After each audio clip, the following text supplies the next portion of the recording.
top story from the perspective of someone who's there. You are looking live. This just in. Not my beat. There, of course, is Seattle, where the Seahawks are waiting for the Commanders on Sunday, fresh off of her show on 710 ESPN in Seattle. Stacey Rost is with us. Stacey, how are you this afternoon? I'm good. How are you?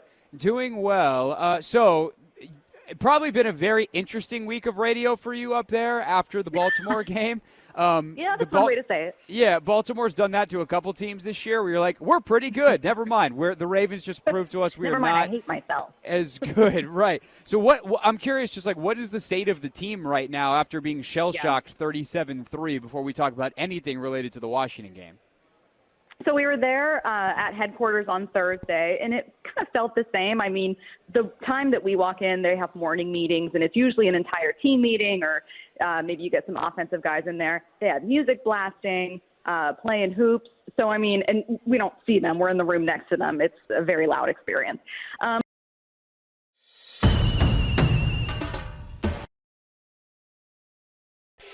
Today's top story from the perspective of someone who's there. You are looking live. This just in. Not my beat. There, of course, is Seattle, where the Seahawks are waiting for the Commanders on Sunday, fresh off of her show on 710 ESPN in Seattle. Stacey Rost is with us. Stacey, how are you this afternoon? I'm good. How are you?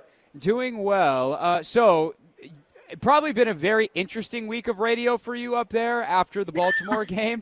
Yeah, that's one way to say it. Yeah, Baltimore's done that to a couple teams this year where you're like, we're pretty good. Never mind. The Ravens just proved to us we Never are mind, not I hate myself. as good. Right. So I'm curious, just like, what is the state of the team right now after being shell-shocked 37-3 before we talk about anything related to the Washington game?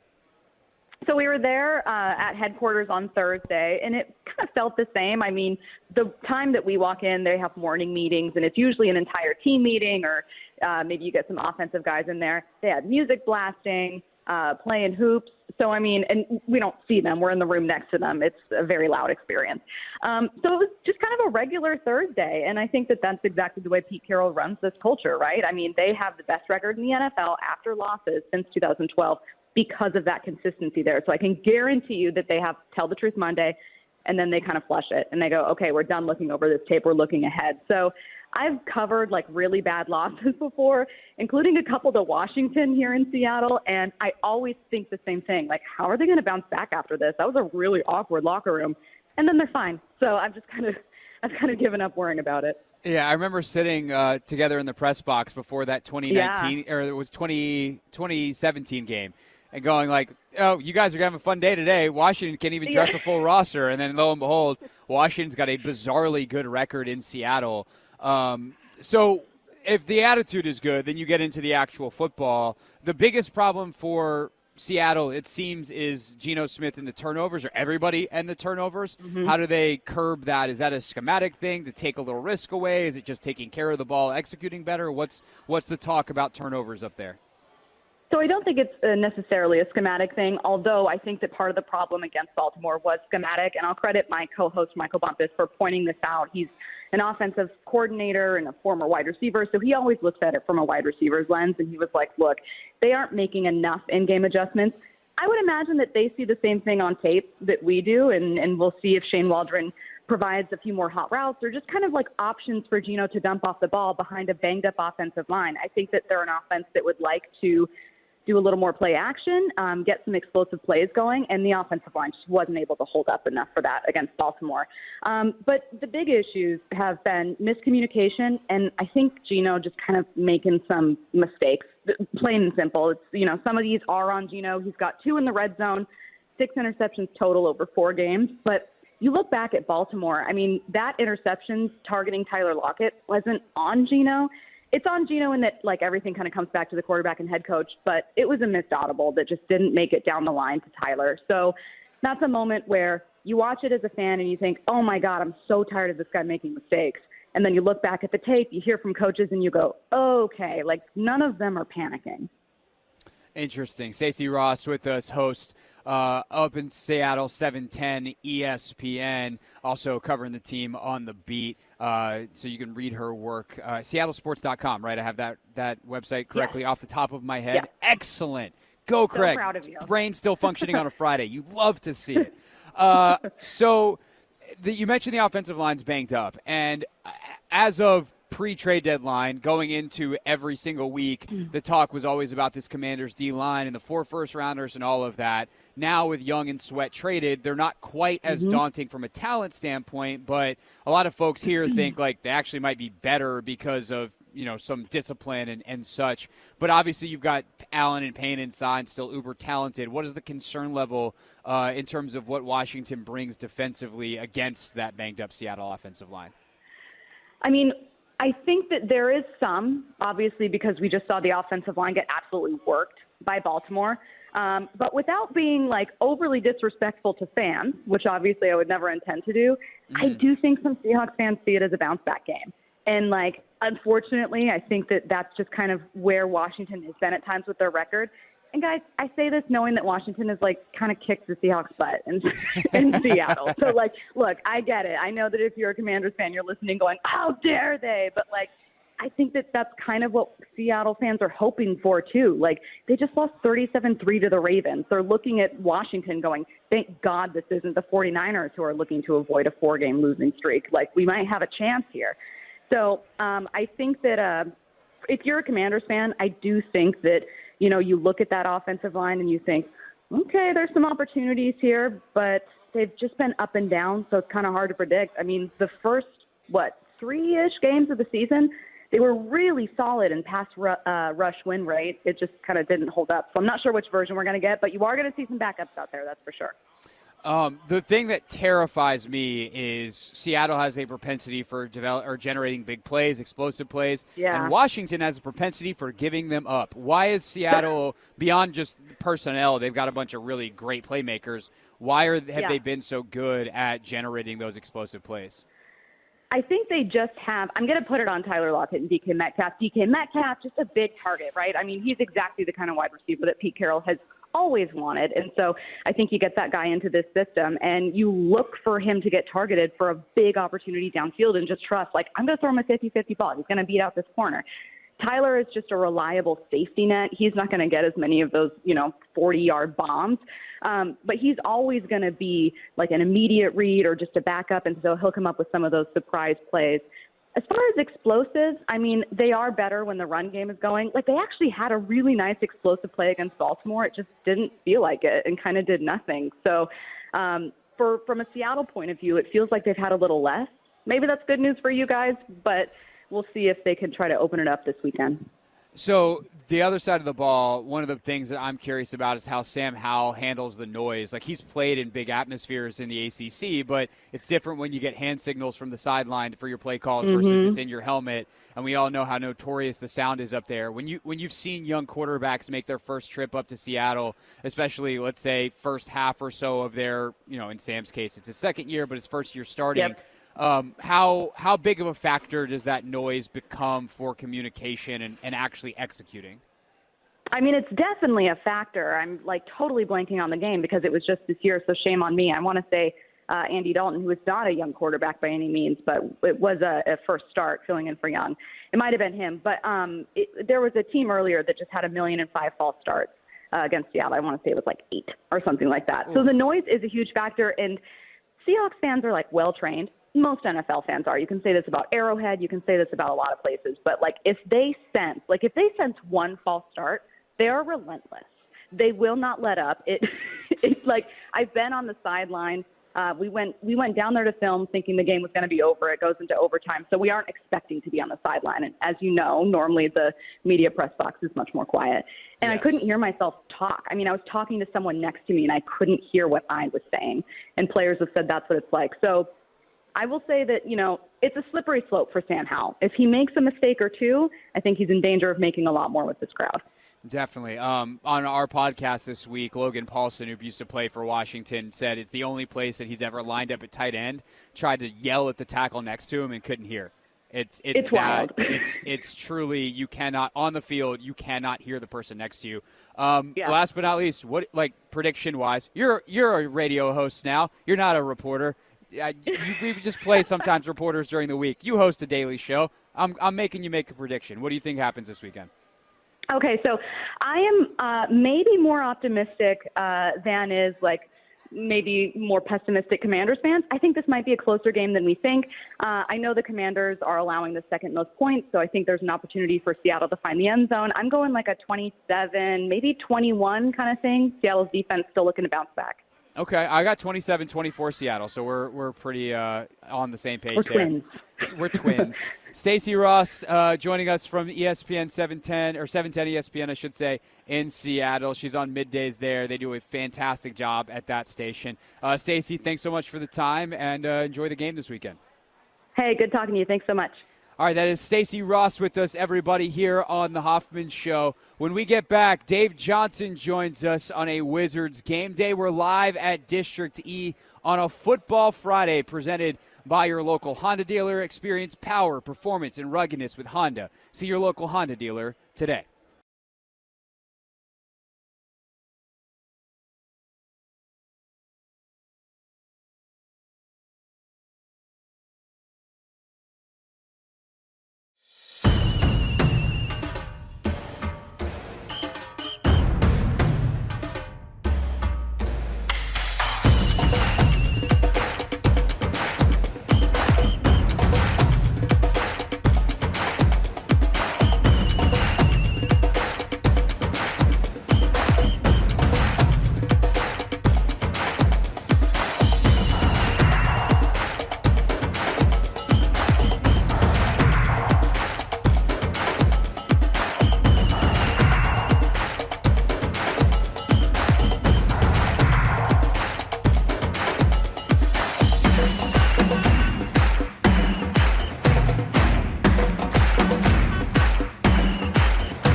hasn't gone the way you thought it was going to go because his development, like with all young players, has been a little bit sporadic.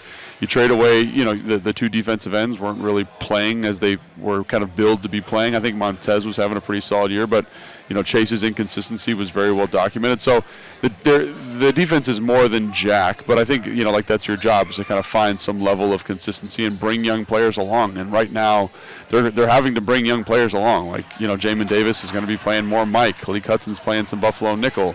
What is the rotation with the cornerbacks at the moment? There's a lot of uncertainty, but I do think, ultimately, to your point, how do you get those guys relatively on the same page so that you can manage explosive plays? And I think that's something that I just keep coming back to. It's you don't need to be perfect because the offense is putting up points. I mean, it's not the most dynamic offense in the NFL, but they're putting up points and they're playing with a level of consistency that's exciting and encouraging.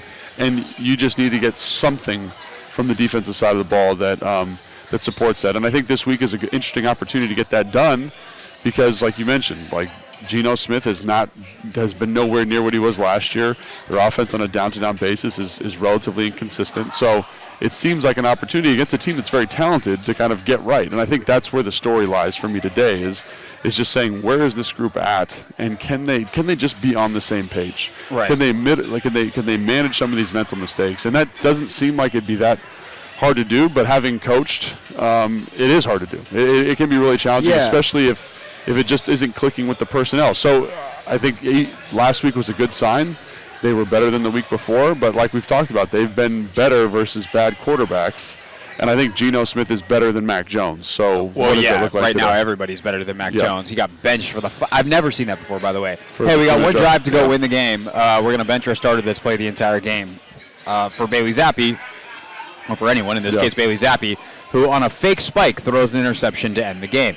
I think what's interesting is, philosophically, what Washington wants to do today is a great matchup for them against Seattle's offense. They are a bend but don't break defense, which I think took a long time for people to kind of recognize or reconcile maybe even this year, because everyone's like, oh, they're going to go out, they're going to dominate, they got the 4 first-rounders, Chase is back, let's go. Continuity, we got everything. Cam Curl's playing for a contract, they're going to put it all together. Right. No, they have not. But they are bend but don't break, and I think that when you have Tuhill and Smith-Williams on the edges, they play a little bit more that way, because some of the big plays that happen are on times when the quarterback breaks the pocket, are on some of these scrambles, or kind of the I don't want to call it freelance, but the playing outside of structure. Yeah, thank you. The scramble drill type of stuff.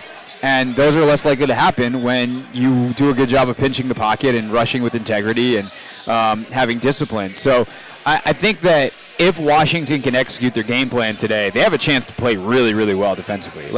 Obviously, if the way you find the middle is you play well 85% of the snaps, you give up 3 big plays, and then it's not great, but you're in the game. Yeah. But I could 100% see it as Washington goes out and, gives up 10, 14 points if they don't give up any explosives, which seems unlikely. But I could also see them, as I said earlier, giving up 40 because they give up 5 of them. And then you're asking Sam Howell and company to do quite a bit on the other side of the ball. And I think that'll be really interesting today to kind of watch in terms of game flow, because we've talked about this, managing big plays, managing explosives, fitting in the identity of the defense, all those things I think are very, very applicable and relevant points, but ultimately they haven't really been able to do that. So this would be kind of the first week where it's like, hey man, let's do these, let's play these techniques correctly, especially in the back end. Let's play the techniques correctly. Let's make sure nothing gets behind us. Percy, we've had a couple issues, in the Atlanta game, in the New England game, the Philly game, of just being slightly out of position. Can we get that cleaned up? And it's close. It's close. And I think that's something that fans find frustrating is the proximity to being a good defense. But that's part of the process in the NFL. That's part of the process with any level of football, right? Is you're not there. You just got to keep working on it, keep communicating it, and hopefully this is the game where it happens. Because while this offense is very dynamic, again, they're very inconsistent. So can you utilize your kind of defensive philosophy, kind of this bend but don't break approach? Keep everything in front of you. It seems pretty straightforward. Keep everything in front of you and play sound defense.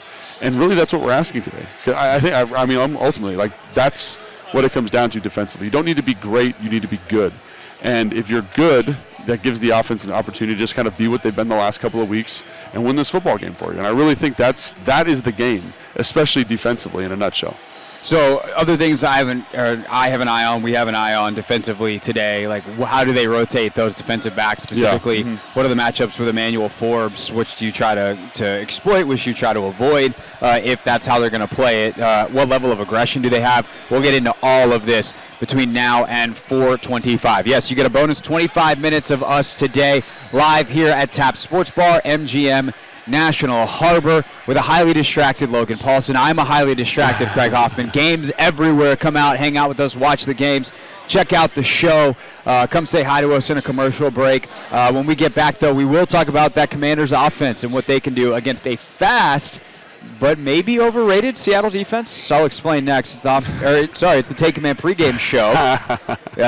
Distracted. Touchdown there. It's the Take Command pregame show here on 106.7 The Fan, Burgundy and Gold Game Day.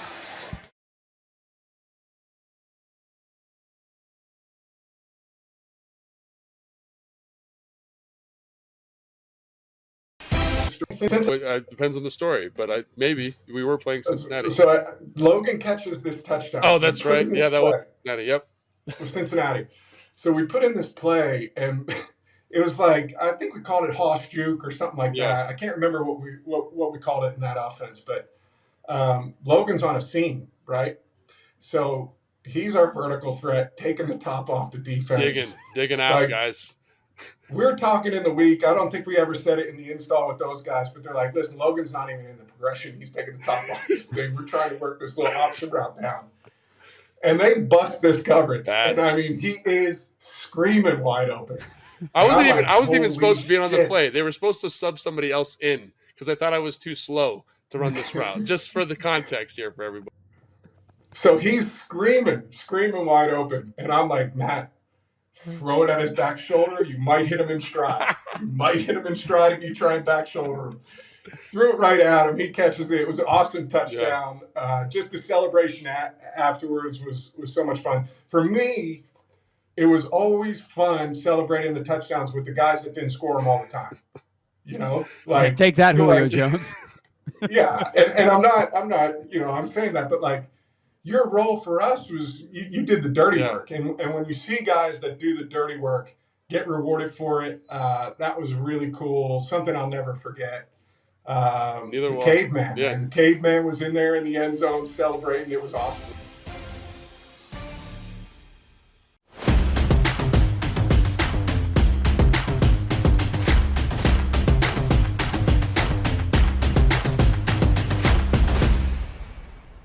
So there was this play where we call it like it was, what is it, 19 Zorro. So basically like versus a 3-4 structure with an outside linebacker who is Von Miller in this case, I would get help from the fullback, like on inside help. So I could be really aggressive on my reach, really violent to the reach. And so it's me and DY, is a physical son of a gun.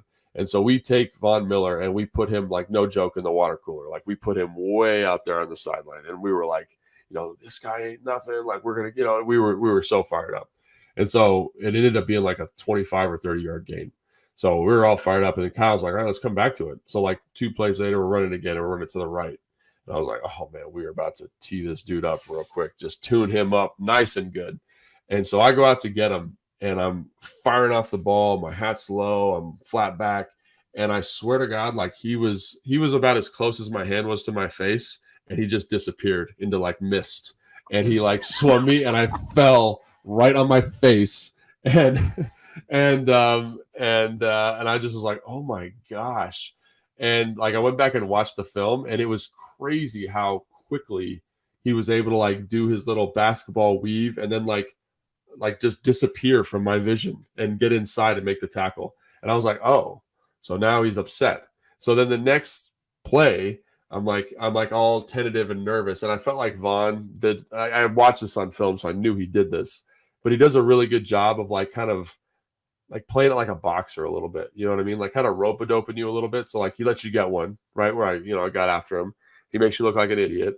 And then the next time I was super tentative on him, and he literally did like a double stick like he was going to make me miss, and then just grabbed my neck and then threw me over the pile. I was like, man, this is going to be tough. I got to like think of a plan here in the next 15 minutes so I don't look like an idiot for the rest of the game. But, you know, when you're playing elite football players like him, like there's a reason they're elite. So if you get one on them, you know, it's probably because they want. They probably because they're letting you get one. You know, it's a trap. It's a trap. It's a trap.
Welcome back. Take Command pregame show on 106.7 The Fan, Burgundy and Gold Game Day. We are streaming live on YouTube as well on both 106.7 The Fan and the Team 980's YouTube pages with Logan Paulsen.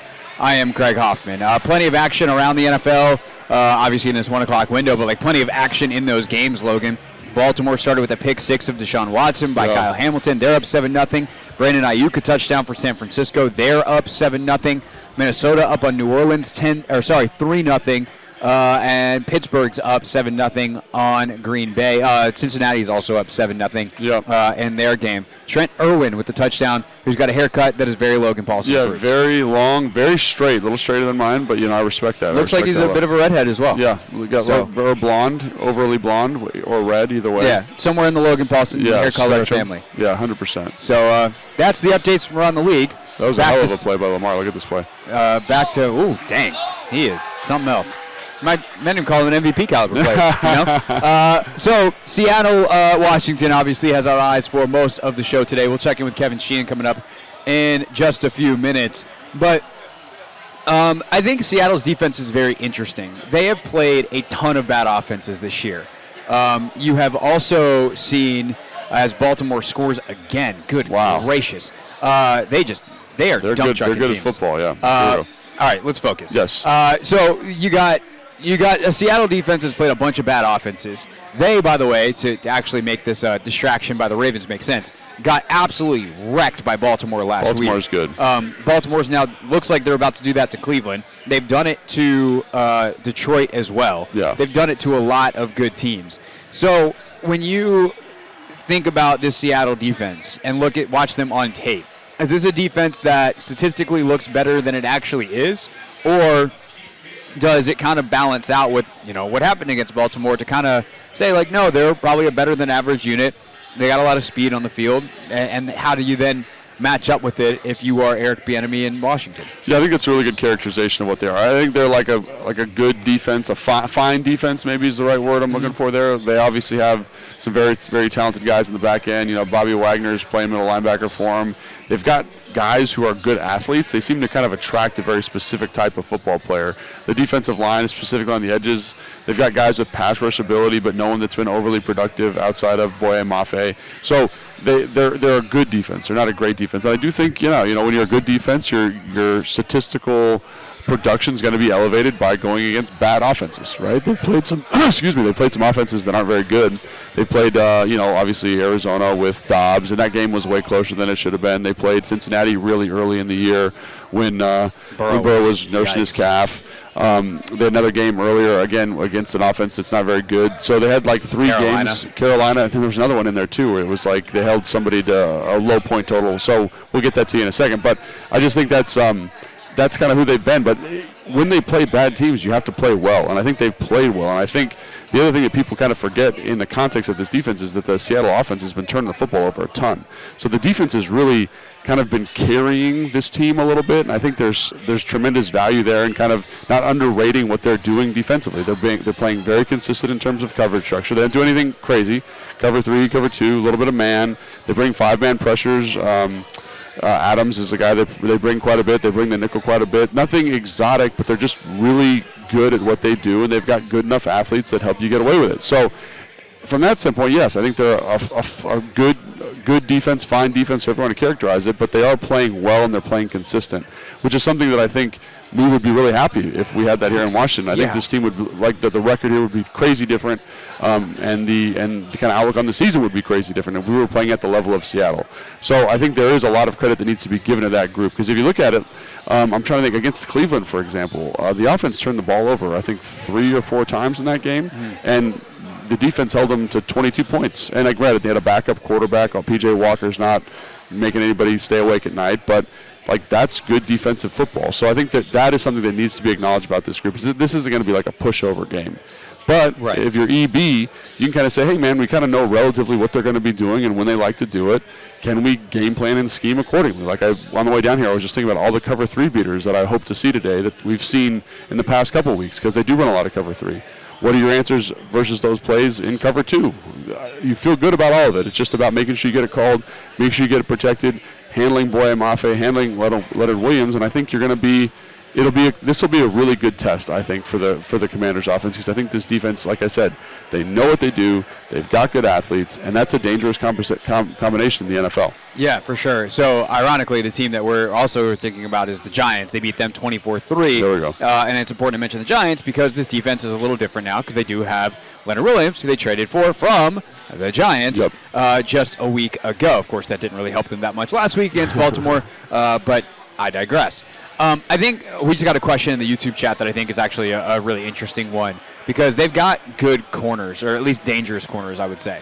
Obviously, Devin Witherspoon, the rookie, very, very talented, playing very, very well so far in his rookie season. There's a reason he was the number 1 corner off the board. Tariq Woolen, last year's rookie of the year, super interesting kind of profile, 6'3", runs a 4.3. There just aren't a lot of corners that are like him, gets his hands on the ball. He's a dangerous corner. But Bobby Wagner's going to go to the Hall of Fame, and Jamal Adams had a period where he looked like he was going to the Hall of Fame. Those two in coverage at this point in their careers, I think, provide some interesting matchup potential for Logan Thomas. And the other person that was mentioned in this question is Antonio Gibson. And EB coming off a week last week where he got Gibson 11 touches, season high, looked really well. Is that part of the answer? How big of a part of the answer this week is getting the tight ends and the running backs involved, whether it's obviously for the running backs, run or pass, but especially in the pass game? Yeah, so I think that's a really good question. I think, we could spend a lot of time on this if you really wanted to game plan Seattle. And I think, obviously in cover 3, it doesn't really matter. You think about guys that are more productive against cover 3, and you think about those kind of slot, kind of inside route runners. So your tight ends, your Curtis Samuel, who, by the way, should be playing today after missing last week with a toe injury. Your Jamison Crowders. Those guys do really well, because if you think about cover 3, if you run 4 verticals into the defense, basically you get a 2-on-1 on the safety, right? Those 2 inside seams, you're 2-on-1ing that inside player, and you can take advantage of it. Now, Seattle, the way they run their cover 3, they try to mitigate that risk as much as possible, but that's why you kind of see tight ends, slot receivers do really well against this group. For Gibson, I think you want to kind of find those man situations and get him isolation routes on the players that you're talking about. Jamal Adams. I actually think Bobby Wagner's still playing good football in coverage. I think he's got really good instincts. I think he's a good athlete. He's, there's a reason he's going to the Hall of Fame. He's not maybe what he was a couple years ago. I mean, shoot, I would take him middle linebacker here yesterday. Yeah, but he's still a really good football player. So I think it's about finding those matchups. And, Seattle knows what Jamal Adams is at this point in his career. They're not going to put him in one-on-one situations too often. They like to blitz him because he's good at blitzing. They like to let him kind of be kind of this rangy flat player because there's not a lot of risk in having him do that. So they know what hurts them, and they're going to kind of, I'm sure, manage that as best they can. But I think to the question, it's more about identifying the coverage structures, getting concepts that you like against them, and then not forcing stuff. Versus man, you want to find matchups. Versus zone, you want to manipulate space more. And so what's the best way to do that versus this defense? And I think that's really the question. It's not, is Logan Thomas going to have a big day? Is AG going to have a big day? If they are in man, yes, I would expect them both to have a big day because I think they're good matchups. But again, Seattle doesn't like to live in that too much, right? They're more of a softer zone coverage predominantly that sprinkles in man. And I think, can you maximize those opportunities versus those softer coverages with concept? And EB's shown an ability to do that, and Sam's shown an ability to exploit that. It's just, can he do that versus some of these corners that you're talking about? Because when you have fast, explosive, dynamic secondary players, those windows get really tight. Yes. In addition to those tight windows, they also have really good ball skills, right? They catch, like Tyreek Woolen used to play wide receiver. He catches the football well.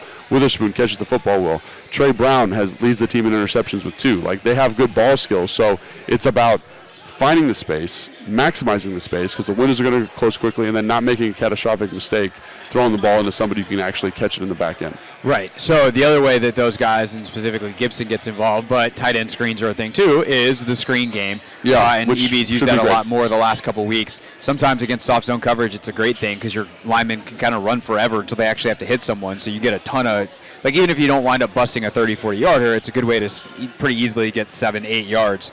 And Seattle's been susceptible to the screen game at times this year. Yeah, and I think when you're running it zone, like, the point of emphasis is different for the offensive line. Like, versus man, and they're up press, and you can really see who's going on. Basically, you're just trying to block the man player and then block the man player of the person who's blocking. So if you have a tight end and a receiver to the same side, the tight end's going to block the receiver's man player, and then the offensive lineman is going to block the tight end's man player, and you should be able to beat them kind of coming around underneath that.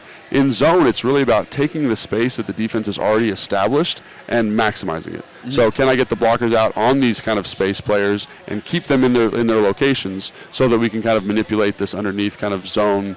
You know, think about it from a 3D perspective. There's 4 defenders underneath. Can we block 3 of those 4 guys and give our guy an opportunity to basically run outside zone in space? So to that point, I do think screens will be excellent, potentially, especially if you get them in the right looks and if the offensive line knows how to block those specific looks. So I think that's definitely something to keep an eye on for sure. That's Logan Paulsen. I am Craig Hoffman here on the Take Command pregame show, 106.7 The Fan, the free Odyssey app, and streaming live on YouTube on this Burgundy and Gold game day. You heard from the Sports Junkies a little bit later on. Grant Paulsen still to join us in our 3rd hour, but half an hour into the show, we always talk to Kevin Sheehan, and just because we're starting at 1 o'clock instead of 10 a.m. today doesn't mean we can't do that. So Kevin will join us next here on the Take Command pregame show.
Take Command pregame show live from Tap Sports Bar, MGM National Harbor. Craig Hoffman here, Logan Paulsen there on 106.7 The Fans, Burgundy and Gold game day. Normally simulcast on the Team 980 as well, but we got hoops over on 980. We are, though, on both stations' YouTube pages if you would like to watch. Kevin Sheehan's on the Team 980, 10 a.m. to 1 p.m. each and every weekday. And he also joins us half an hour into the Take Command pregame show. Kevin, how are you, sir? We got Kevin? You there? There we go.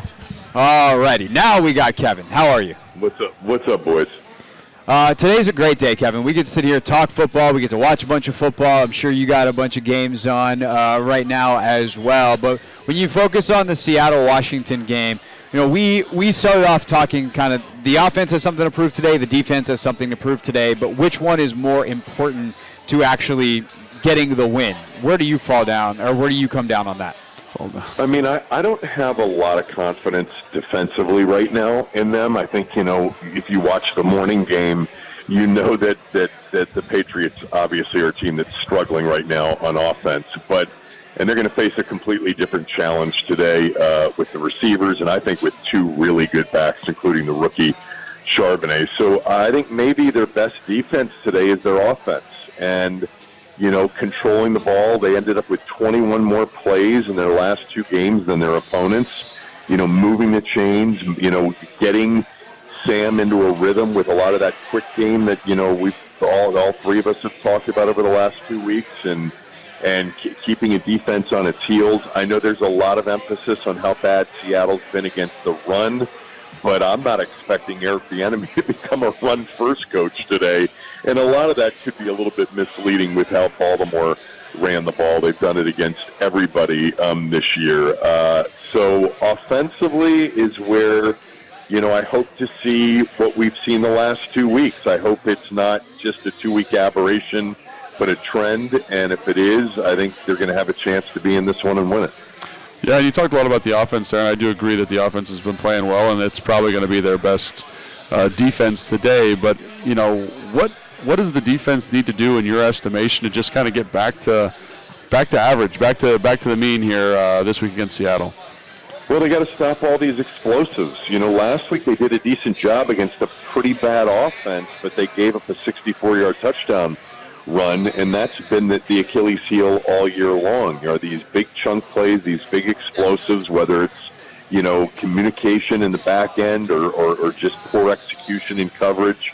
They've got to stop those big plays. And to me, Logan, I think today's one of those days where you play more zone, you bend, you don't break, and you see if Geno Smith can go 12, 13, 14 plays without making a mistake. You know, rather than giving, you know, Nigba and Metcalf and Lockett and, you know, Walker the third and Charbonnet, these guys, you know, giving them big chunk plays and scoring from distance. So I'd like to see maybe a little bit more of kind of a conservative defensive game plan where let's see if they can go, you know, 12, 13, 14 plays without making a mistake, or, you know, worst case, kicking field goals. Easier said than done, though. Obviously, no one plans to give up big plays, but the matchups play a big part in that. How do you imagine Emmanuel Forbes' role today, and what would you do if you're trying to figure out what his role is after the best game of his career last week, following, of course, before that, the Eagles' disaster part 2? Well, I wouldn't, you know, hurt his confidence after such a big game by not playing him nearly as much, but you've just got to be careful. I mean, maybe more zone coverage. They played more man this year, it seems to me, than they did last year. That's not really why they drafted him. Certainly, if you're going to play more man coverage, you can't have him on DK Metcalf. You know, whether Seattle figures out a way to get that matchup or not, they've got to pass it off. And, don't put him into a position where he's going to struggle with a big, strong, experienced wide receiver. But at the same time, like, I wouldn't, sit him. I thought he played well last week, and this is a young corner with talent. You want to continue to encourage and put him in spots where he can continue to grow and gain confidence. And I think last week was a big confidence boost for him. And, Forbes gets a lot of, headline, and rightfully so, being the first-round pick. But a guy that I think is, kind of week in and week out just kind of in the fire is Benjamin St-Juste. What's your expectation for him today, and do you think he draws the DK Metcalf matchup? I mean, I think he's a good corner. I think so do I. Than not. I know that he's given up some plays, but usually they are, more times than not, I think they're decently to well-covered plays. I love his length. I love his size. I love his compete. I actually think that there's a chance that this time next year or the year after that he is our best corner, if he isn't already. I know Fuller's numbers, PFF-wise, have been much better, but I like St-Juste. So I don't fear him being matched up against Metcalf or any of their best guys. Kevin Sheehan with us, of course, Kevin Sheehan Show, 10 a.m. to 1 p.m. daily on the Team 980. On the offensive side, Eric Bieniemy feels like he's done a much better job setting Sam up for success. But what have you seen from Howell himself, like within that structure these last couple of weeks, that makes you feel, however it is that you do feel about his growth? Well, obviously decisive, which, some of the play calling and game planning has to be quick and decisive. And then when he is, it's out quickly. He's got, I think we've seen this going back to even last year. He's got a good quick release. And the mechanics, which were an issue last year, I don't think really have been an issue this year. And when he is in rhythm, the ball's accurate on time, and he's giving his guys a chance to do something with it after they catch it. So love to see that. I loved the off-schedule stuff last week. I thought we saw as much off-schedule last week as we've seen in any game this year, and he plays that way really well.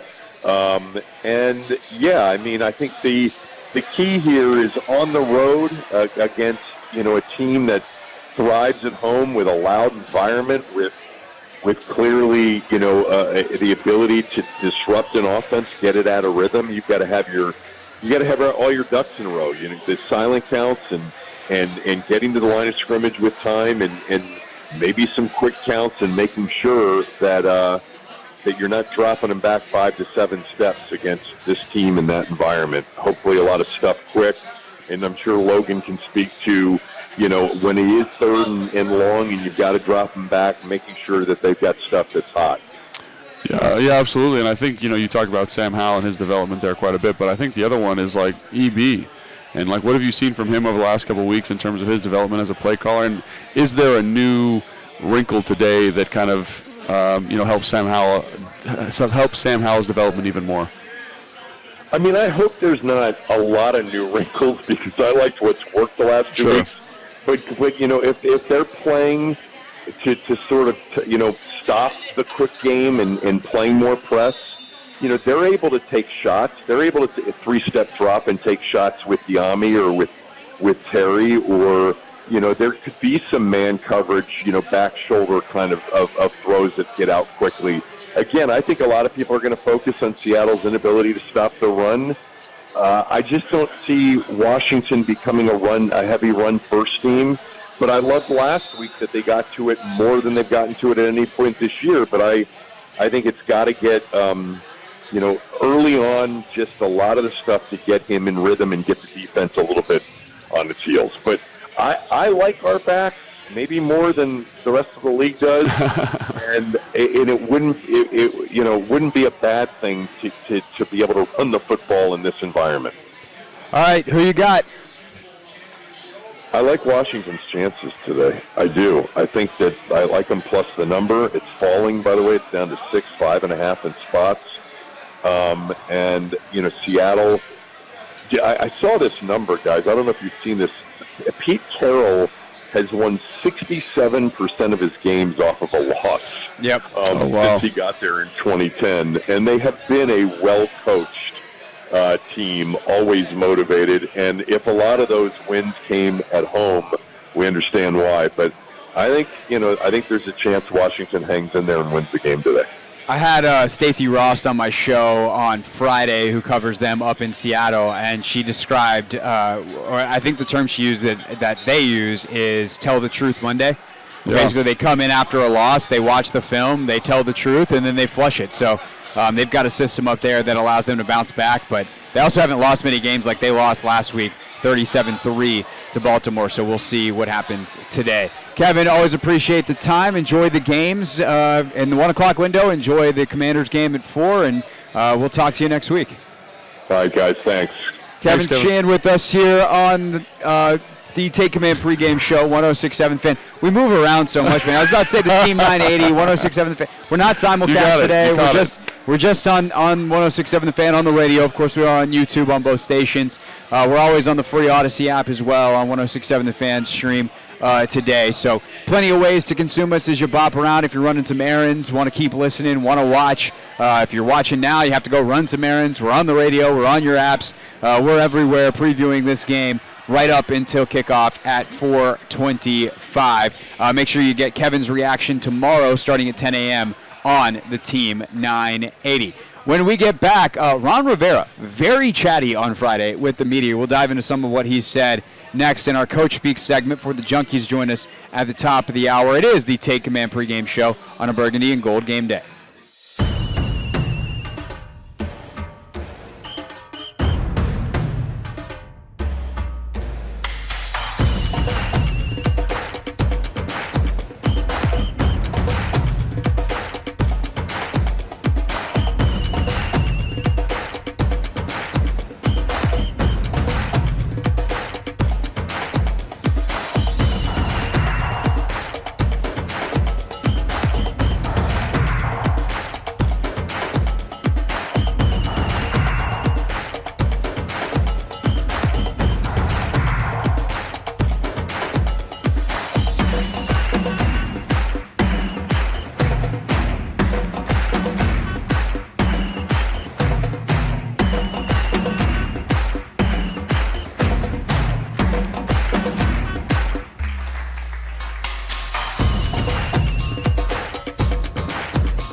Take Command pregame show on a burgundy and gold game day. Craig Hoffman, Logan Paulsen.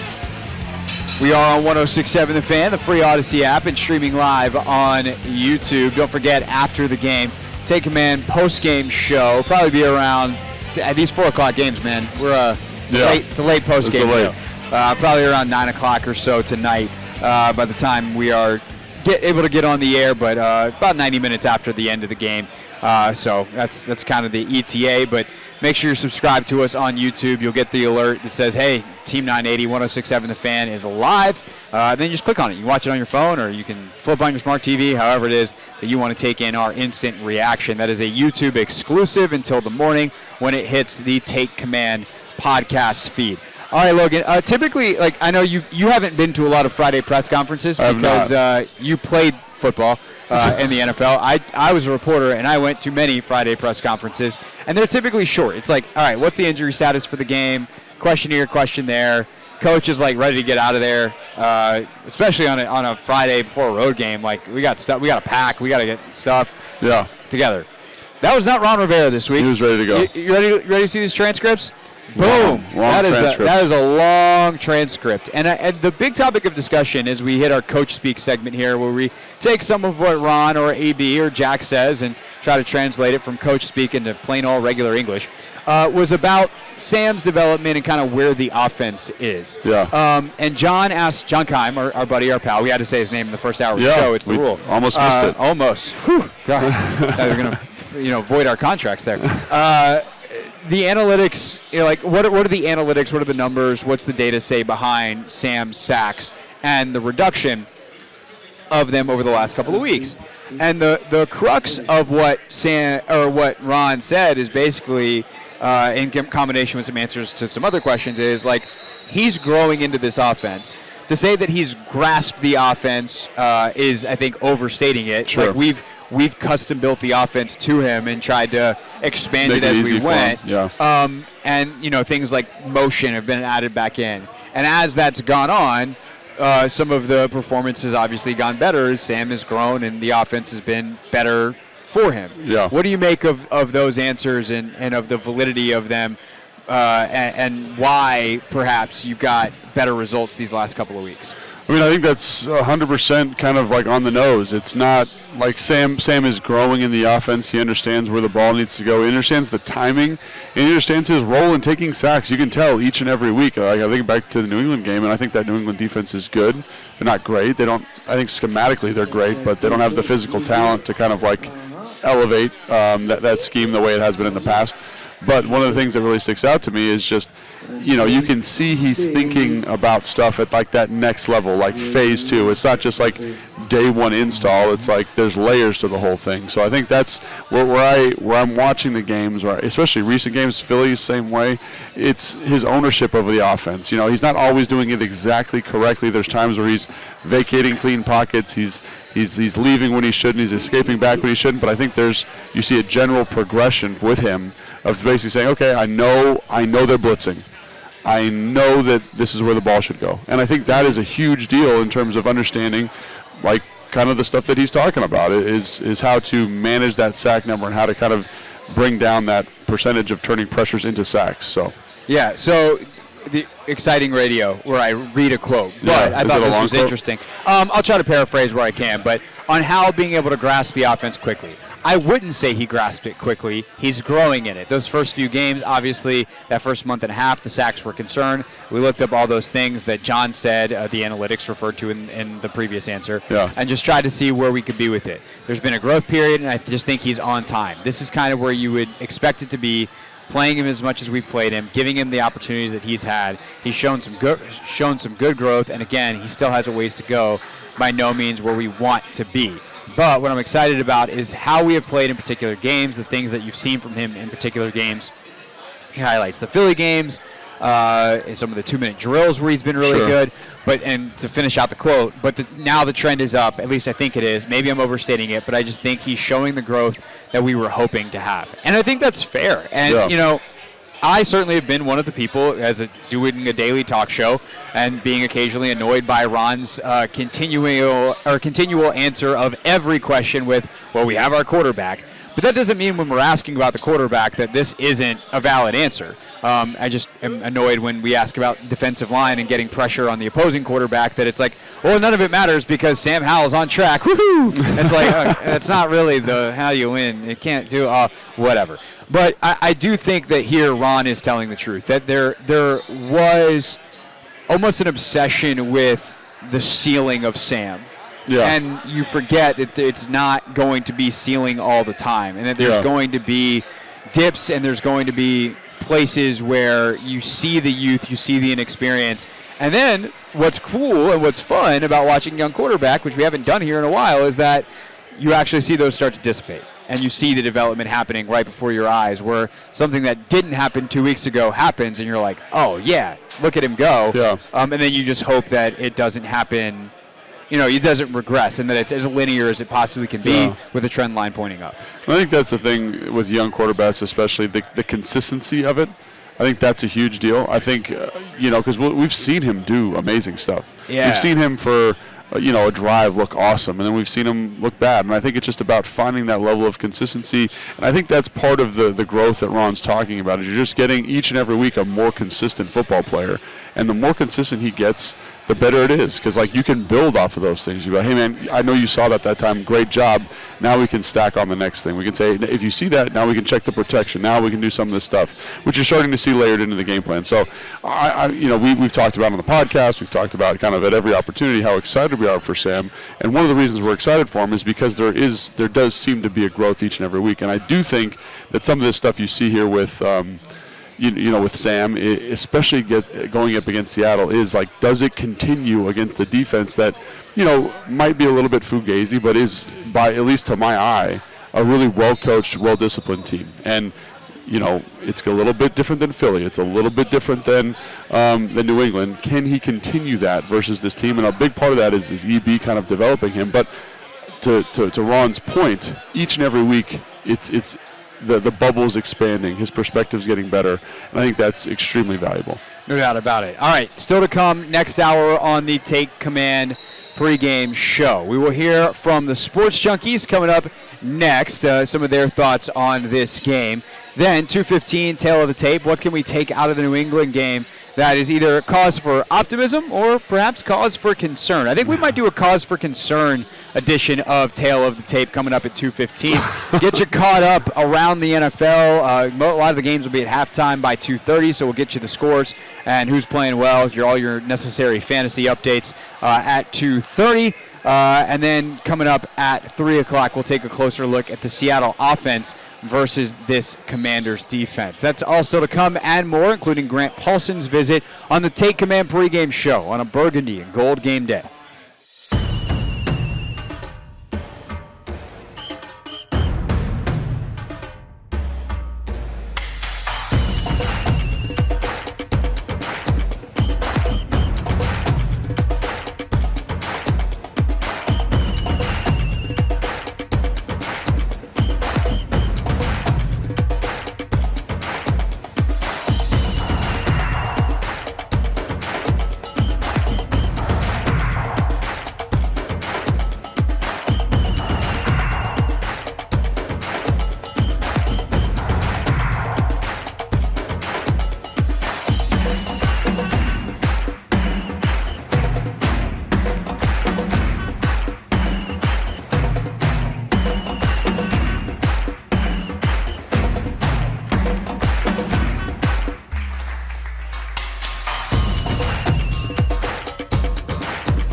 Take Command pregame show on a Burgundy and Gold game day 106.7 The Fan.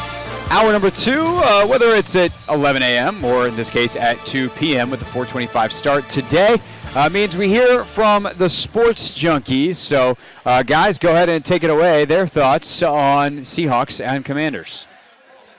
Commanders coming off a win. Head to Seattle to take on a Seahawks team that got roughed up last week. Embarrassed, humiliated, brutalized. And that's scary. And when Seattle's lost this year, they're 2-0 coming back from that.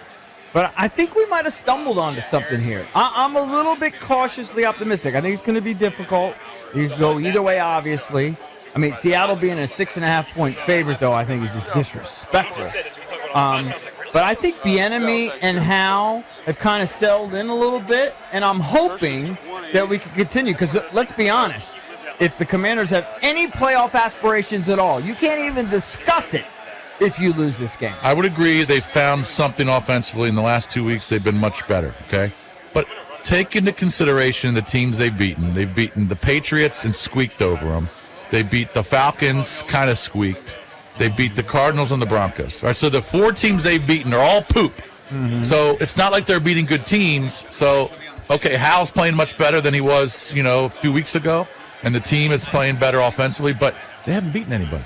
Right, but maybe they have found their stride offensively with Bieniemy and Sam Howell the last 2 games. I get it. I totally understand what you're talking about when you look at the opponents in the context. But the last 2 games, they've protected the quarterback more. Sam Howell, it's not like he's been not touched, but he hasn't been sacked 5-6 times a game. Yeah, there's definitely been improvement there, and the Seahawks are not one of the best teams as far as getting after the quarterback, so you would hope that protection for Sam Howell would continue in Seattle. I'm still worried about the secondary, and I know they look decent against the Patriots. I know that Manny Forbes had a bounce-back game after getting reinserted back into the lineup, but you're taking a step up in competition here when you're facing Lockett, DK Metcalf, even though he's been struggling with injuries, and JSN, the rookie out of Ohio State. This is a tough secondary, and look, Pete Carroll knows that if they're going to go anywhere in the playoffs, Geno Smith's play has to improve. So I think you're going to see Geno open it up a little bit against a secondary that can be had. Yeah, I think that worries me. That's why I'm taking the Seahawks in this game, 30-24. I'm just not sold on the Commanders' defense. I do think they're ultimately the second half of the season are going to miss Montez Sweat and Chase Young. Seattle offensively were just abysmal in the Raven game.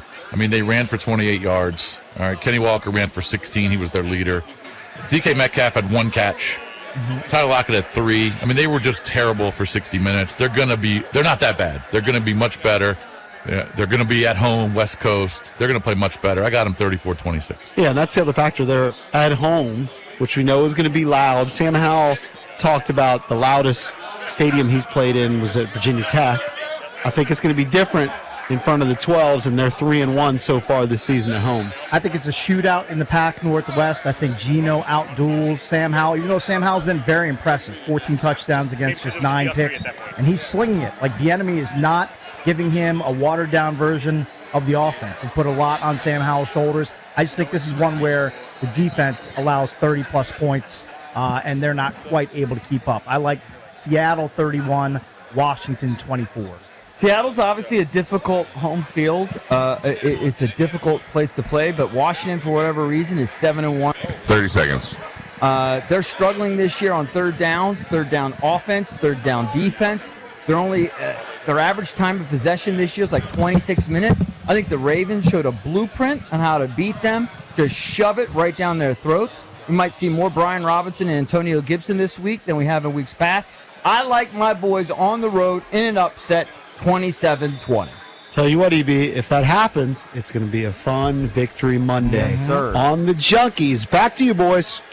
All right, thank you very much, JP. Thank you, Junks. So, Logan, you hear there EB talking about a third down, which is obviously important in every game. Yeah. But the Seahawks are particularly terrible on both sides of the ball on third down. Like diagnostically, you watch the tape. Like, why is it that they struggle so much? Let's start on the offensively, because they're actually bad both. Like, they're really bad both ways. Offensively, why can't they convert on third down? Offensively, I think is interesting because, like, when you look at it, like if you're just watching a cut up of their offense, you're like, man, they find all these explosive plays. But I do think that they do a poor job of kind of getting themselves in good third down situations. Yeah, the Commanders went through a period like this a couple weeks ago where it wasn't always the most efficient down and distance. They get long down and distance. They're a run-first team.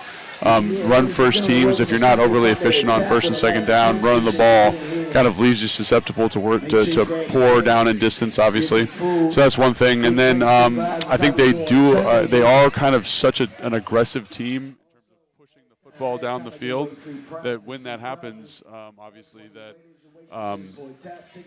if you miss your shot, it's like a low percentage throw, right? When you miss your shot, it makes it really, really challenging to because it's an incomplete ball or whatever. So all of those factors kind of culminate in Seattle being poor on third down. Yeah, they are. I mean, like it's brutal, man. They're like 32%. Yeah, they're the 29th worst team. It's really bad. And so the other thing is they're also bad in the red zone. And I think it just proves the point today that, like, you just have to make sure that the big plays are not given up for Washington's defense, because they will not be able to beat you if you play, I would say, a remotely stout game. Yeah. I mean, again, third down. Eventually, even if you give up you give up one first down, chances are they're not going to get the next one. Yeah. And probably won't get the next two. But it's all. But if you do get down in the red zone and you make them earn it down there, Geno's thrown 3 picks in the red zone this year. Yeah. So it's a slog for them if they can't get the big plays. And unfortunately for Washington, they just haven't been able to prevent them all year. And it's where I don't know what the solution is necessarily there besides better execution. Because schematically, you're never like, well, if we give up a big play, except for when you play like cover zero. But there's, at that point, you're taking a man-to-man risk. But it's not like they do a ton of that. So I don't know what the solution is. I think one of the things that you look at is you say, Seattle, they do a really good job with their keeper, with their boots, with their play actions. Those things present challenges, right? Like I was talking to Ron about this on The Game Plan, which is a show that I do with him once a week. It actually came out this morning. And he was just talking about like little things like that they do, Seattle does, in terms of manipulating safety position, like taking the safety away from DK Metcalf, and how Geno Smith does a really good job of identifying when that matchup is favorable, when the distance is too far. Because he does have a big arm, he can push the football down the field. So I think like those types of things, being aware of what they're trying to do offensively, and being assignment sound, and kind of knowing when they like to call certain things. Like you can feel it. They get near the 50-yard line, they get in that plus 40 area. Hey, expect a shot, right? Get used to kind of that dialogue. Another thing that's super important is that Geno Smith, when he's out of the pocket, is much more efficient at fighting explosive plays. So, we talk about that defensive line and rushing from a discipline standpoint all the time. Like this is why. It's because it keeps him in the pocket. It prevents the coverage from having to hold up too long. So those are all things to keep an eye on today, is keeping Geno in the pocket. When you're in those explosive play situations, do what you're supposed to do. Be aware of what you're supposed to be aware of. And I think if Washington can do that, they should be okay. But again, Seattle has made their living on it this year, doing that stuff, finding those explosive opportunities. So how do you maximize that? Yeah, definitely. I think that you'll see the pass rush discipline today of James Smith-Williams, Gates Hill on display in a major way. Like, that is going to be a point of emphasis. Like, do not go 9, 10, 11 yards upfield. Like, get to 7 yards and stay there. And if Geno tries to escape, then cut off that escape route. Yeah. But I also think it's big for John and Duran to have big games today. I think so, 100%. These guys have been fairly quiet all season. A couple of very loud moments, especially for Payne. Allen had one massive play earlier this year that helps close out a game. But like you're looking at two guys that are now the undisputed centerpieces of your defense. So how do you unlock them? And I think also, like, I'm curious Cinco package usage today because chopping the run against this team is also very important. Keeping them in those bad down distances where they are going to continue to struggle on third down. Like, a lot of this stuff is kind of your average week-to-week NFL analysis, but I just feel like it's amplified this week because Seattle is has been so incapable of doing it any other way but popping the big one. It is complete boom or bust for them.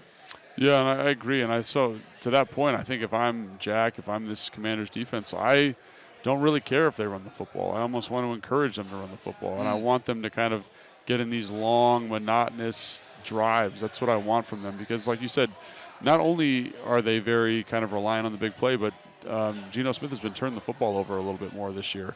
That's fumbles, that's interceptions. So every time he's on the field, every time the drive is pushing out, every time it goes from a 5-play drive to a 12-play drive, we're getting more opportunities for him to throw us the football. And now that also coincides with like being in good position and doing what you're supposed to do and playing the correct techniques and all that stuff, which has been a little bit up and down for this group throughout the year. But I think that's something that I'm definitely keeping an eye on. Is I don't care. Cinco, I don't care.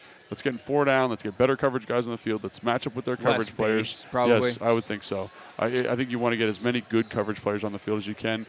Get deep. Play cover, play Tampa 2, do something right, keep everything in front of you. Play 2-man if you have to be a little bit more aggressive, but keep it in front of you. Don't let them find those explosive chunks. Make them move the ball down the field, and I think they'll turn the football over. So, why has Washington given up so many of those explosive plays, and what did they do last week to not give up as many? Or was it not something they did? That is our tale of the tape next. Take Command pregame show before we go around the NFL at 2:30 here on 106.7 The Fans, Burgundy and Gold Game Day.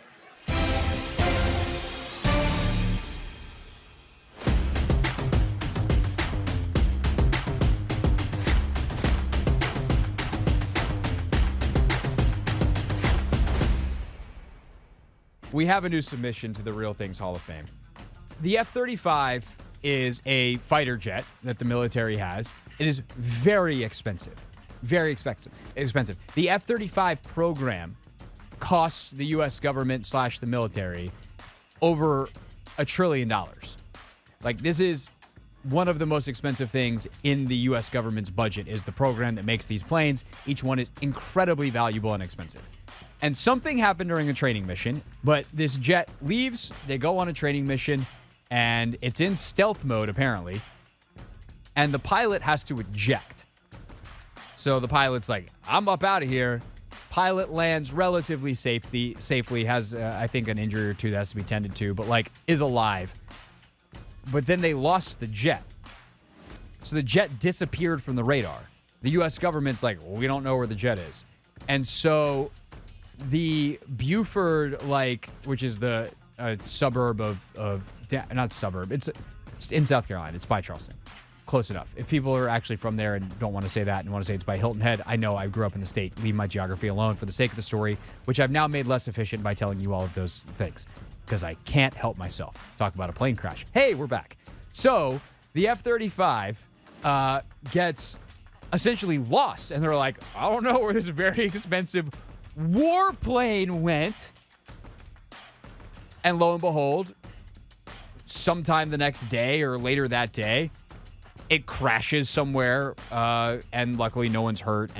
But this $100 million plane is gone. Whoopsies, we crashed the plane. And this is an eyewitness account from a Charleston area television station of someone who heard the crash. In the bathroom taking a shave, and I heard a screeching, between a screech and a whistle. I said, what in the world is this? And I heard a boom. Then my whole house shook. White says he didn't realize it was a plane at the time, so he didn't call anybody. The first thought came to me, I said, what's it, a meteorite coming out of space or something? And I said, well, if the airplane, it needed to be reported, but the thing was flying just too low. The F-35B airplane wreckage created an extensive debris field.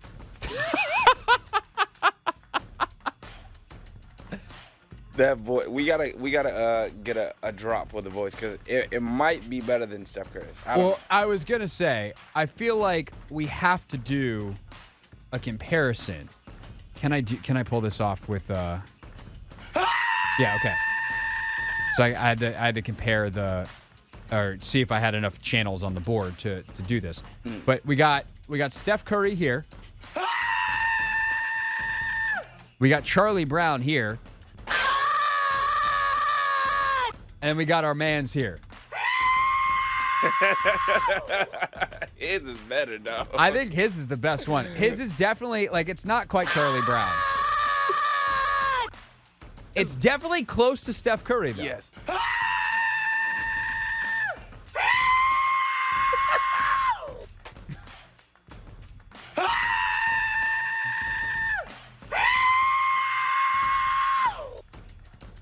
We'll see you tomorrow.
Early games about at halftime. We got, for instance, 3 minutes left in the Cleveland-Baltimore game in the first half.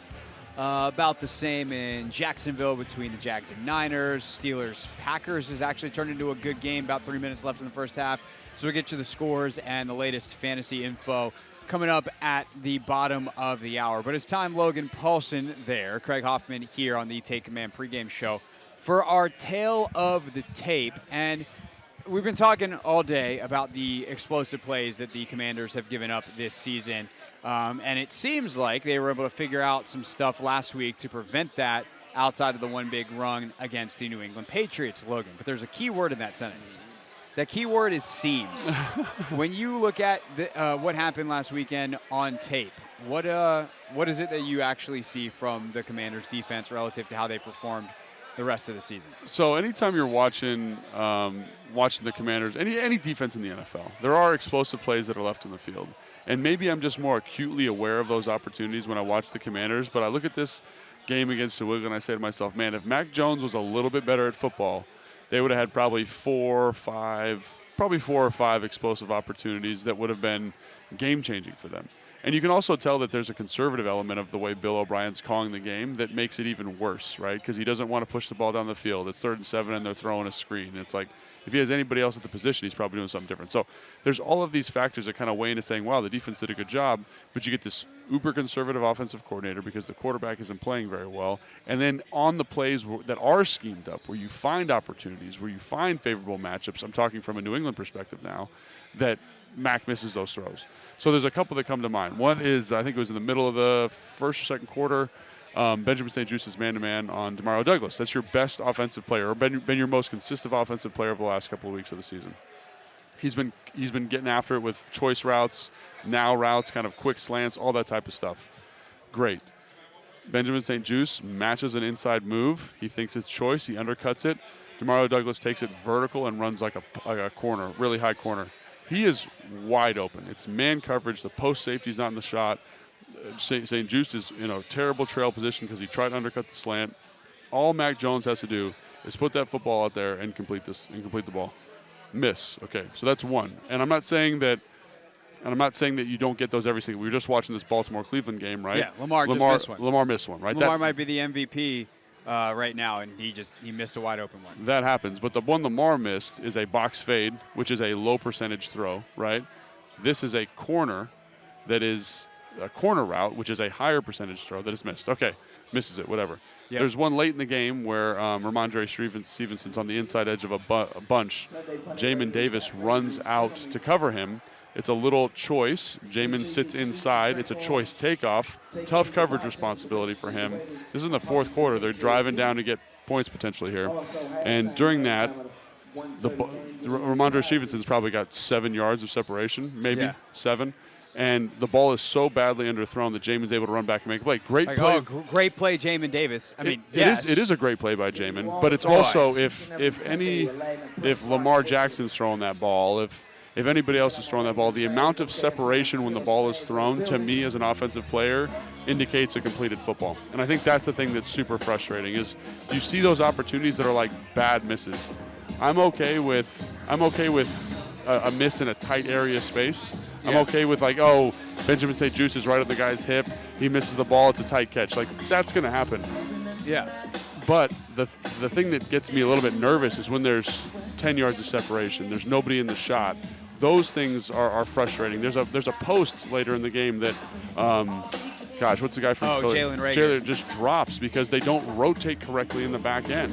Those are the types of mistakes that I think are deleterious. And obviously, Jack says, well, those happen. And, watching these games, they happen all the time. It's true.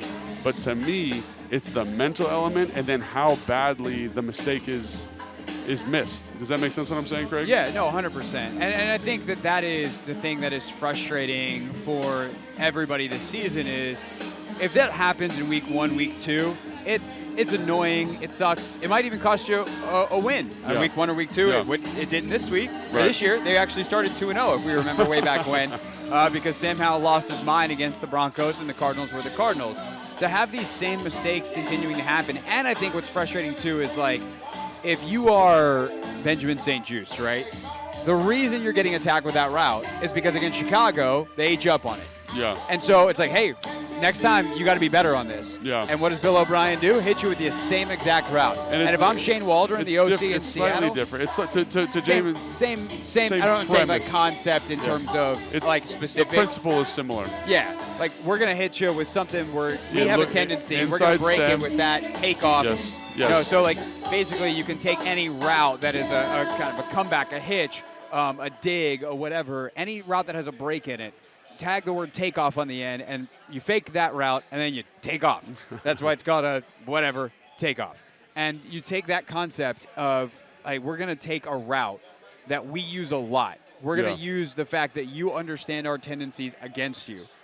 And we're going to try to generate an explosive play. And Benjamin St. Juste has been now susceptible to that all season long. And eventually you have to realize that you just have to live with giving up and hopefully contesting and trusting your technique to make it hard on the dig, on the out, on the hitch. But you can't give up the takeoff. And I think that's the frustrating thing if I'm Jack, because I know, we know that they're coaching that to make sure that doesn't get behind him. Yeah, and I think the thing for me, it's you got to know where your help is, right? You got to know where your help is because that's the whole point of defense. It's I can funnel this player. It's a choice takeoff, so he kind of sells like an in breaking route. I love St. Juste's aggressiveness, but you have to understand there's a plug player there, right? The plug player there is to help kind of take away that plug slant. player, for those who don't know, is kind of like a roaming player over to the middle of the field. Read the quarterback think of deep safety, except for not deep. Yeah, he's at 5 yards. And so he should be able to cloud that window. So I don't need to put all my eggs in the PBU basket, right? I need to play the correct technique, play with outside leverage. If he does take off, now I'm in position where I can recover and make this play. So, and that's the thing. It's Benjamin St. Juste on the season has probably been the most productive / competitive corner in those man-to-man situations, but we're still having issues with this. And again, it's how do you temper this athlete's desire to make a play, his ability to make a play, with his understanding of how to fit in the defense. And obviously it's happened twice because the dig versus Chicago kind of happens the same way. Inside stem, vertical push, feels like dig, smells like dig, but it's a dig takeoff. And so that's where St. Juste loses. So I think all those things are kind of factoring in here. It's individual mistakes, individual personality, but also there just seems to be a general lack of understanding when it comes to, hey, what is my technique here based on where my help is located? And again, I always forget they're relatively young players. And so maybe there's a little bit of learning associated with that. But when we say that we have to limit the big plays for Seattle, these are the things we're talking about. Can you eliminate some of these? I guess they're mental mistakes or lack of understanding. I don't really know how to characterize it's one of the two. But it's a lack of, either way, I would say it's a mental mistake because it's not like they're playing with bad physical technique. They're playing with bad technique because they don't understand where the help is supposed to be. Right. And thus where they can and should not force a player on a given route. So if I'm Shane Waldron, the OC in Seattle, who's very, very good, I'm definitely trying to figure out how I can get Tyler Lockett, DK Metcalf, Jackson Smith, and Jigba on some of those routes today to see if St. Juice will bite a third time and you can generate a big play for Geno Smith. All right, when we get back here on the Take Command pregame show, we'll take you around the NFL as the early games are at halftime, give you all the stats, give you all the scores. That's next on 106.7 The Fans, Burgundy and Gold Game Day.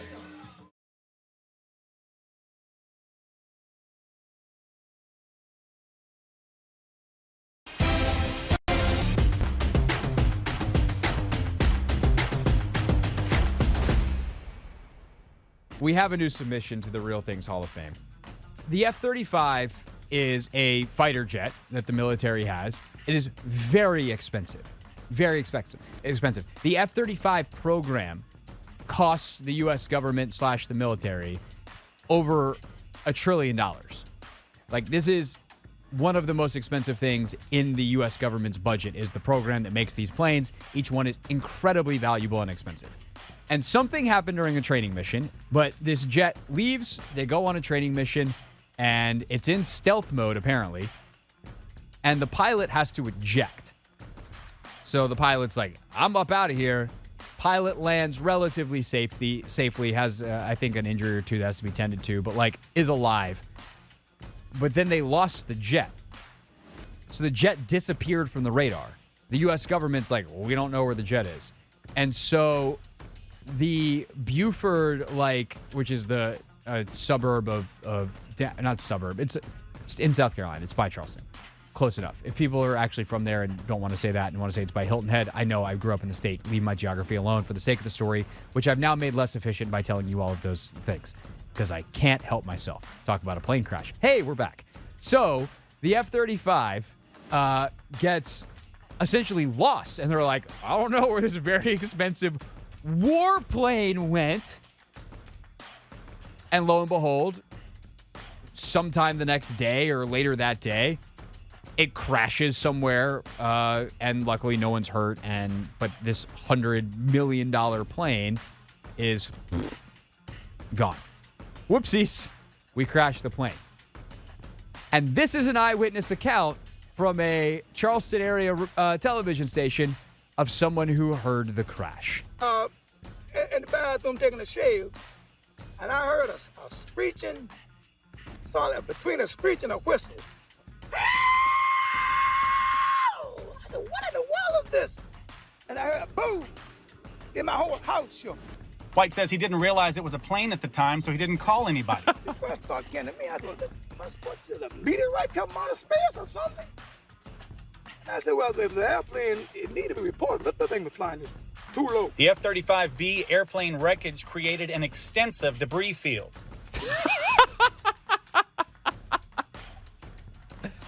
That boy, we gotta get a drop for the voice because it might be better than Steph Curry. I was gonna say, I feel like we have to do a comparison. Can I pull this off with? Yeah, okay. So I had to compare or see if I had enough channels on the board to do this. But we got Steph Curry here. We got Charlie Brown here. And we got our mans here. His is better, though. I think his is the best one. His is definitely, it's not quite Charlie Brown. It's definitely close to Steph Curry, though. Yes.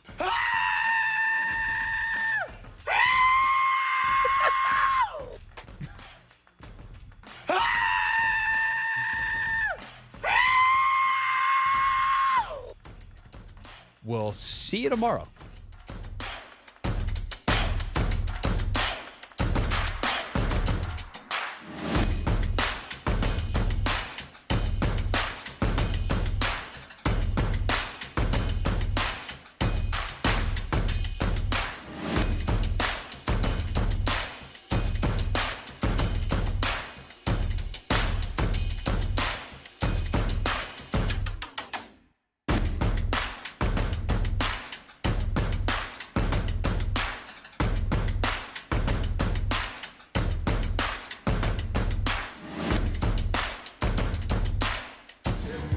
Take Command pregame show here on a burgundy and gold game day. Craig Hoffman, Logan Paulsen with you. We will be live post-game as well on YouTube at the Team 980 and at 106.7 The Fan with our thoughts on Commanders and Seahawks, the game that we are spending most of our time on. But time now to go around the NFL with the early games at halftime on this day where the Commanders are on the West Coast, a 4:25 kick. And Logan and I are live, of course, at Tap Sports Bar, as you hear DJ Aladdin going on in the background. But we got all the games on here. Logan's great to be able to just kind of keep an eye on football, everything. Yeah. Watch, you know, because it's this or it's like you try to watch Red Zone, and you know this is like Red Zone, but you control where you go. Where you're looking, instead of Scott Hansen yelling, being like, "Oh, we gotta go full screen over here." Like we just be like, "Oh no, I'm gonna look at this TV." Yeah. So if you're watching, say Texans Bengals, you've had some late developments here in the second quarter. Bengals went up early in this one, but ultimately C.J. Stroud having another monster game. 198 yards and a touchdown in the first half. Stroud and the Texans up 10-7 on the Bengals. Yeah, man. I mean, I think it's just I didn't think this was going to be the output for the Texans this week. I mean, they are a really good football team.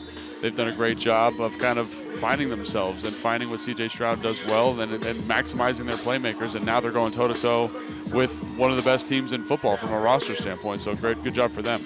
Jamar Chase is playing in this one. He was questionable with a back injury, but T. Higgins is out. We'll see if the Bengals can pull it out in the second half. It is really impressive because Lou Anarumo, one of the best defensive coordinators in the game, and Stroud's just like, yeah, sure, that's cool. I'm going to throw for another 400 yards is what he's on pace for.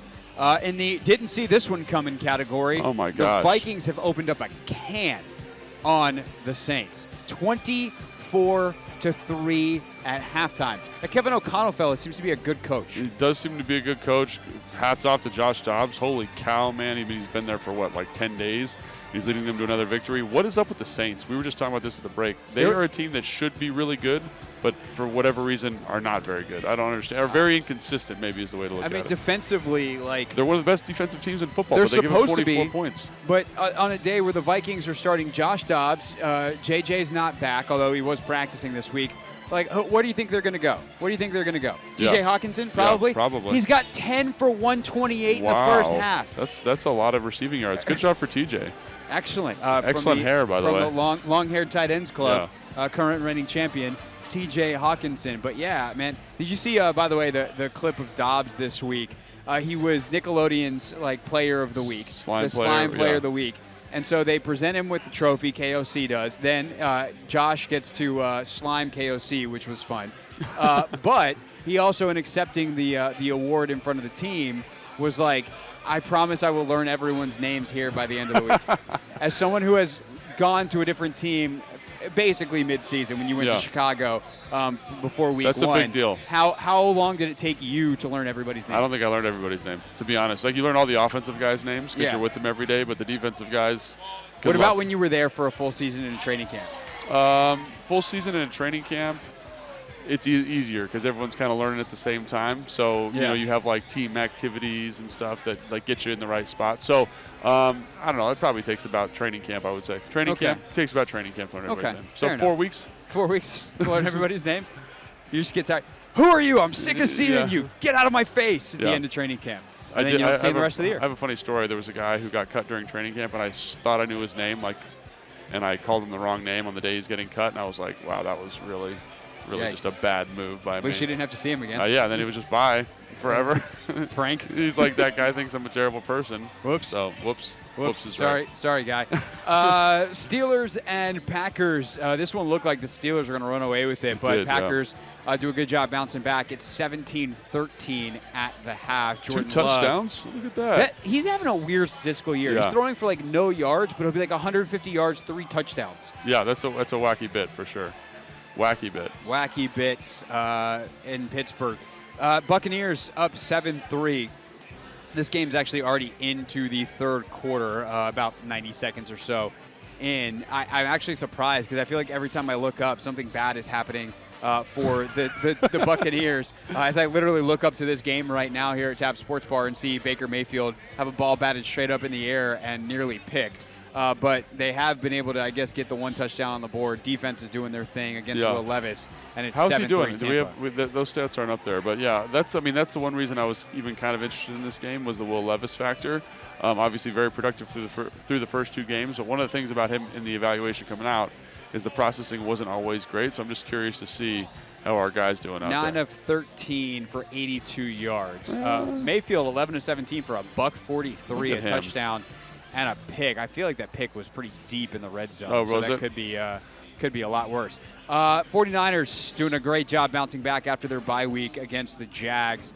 13-3. Brock Purdy 130 and a touchdown. McCaffrey's got 8 carries for 43 yards and 4 receptions for 40 yards. That's another game for me. And the Jaguars, are they for real?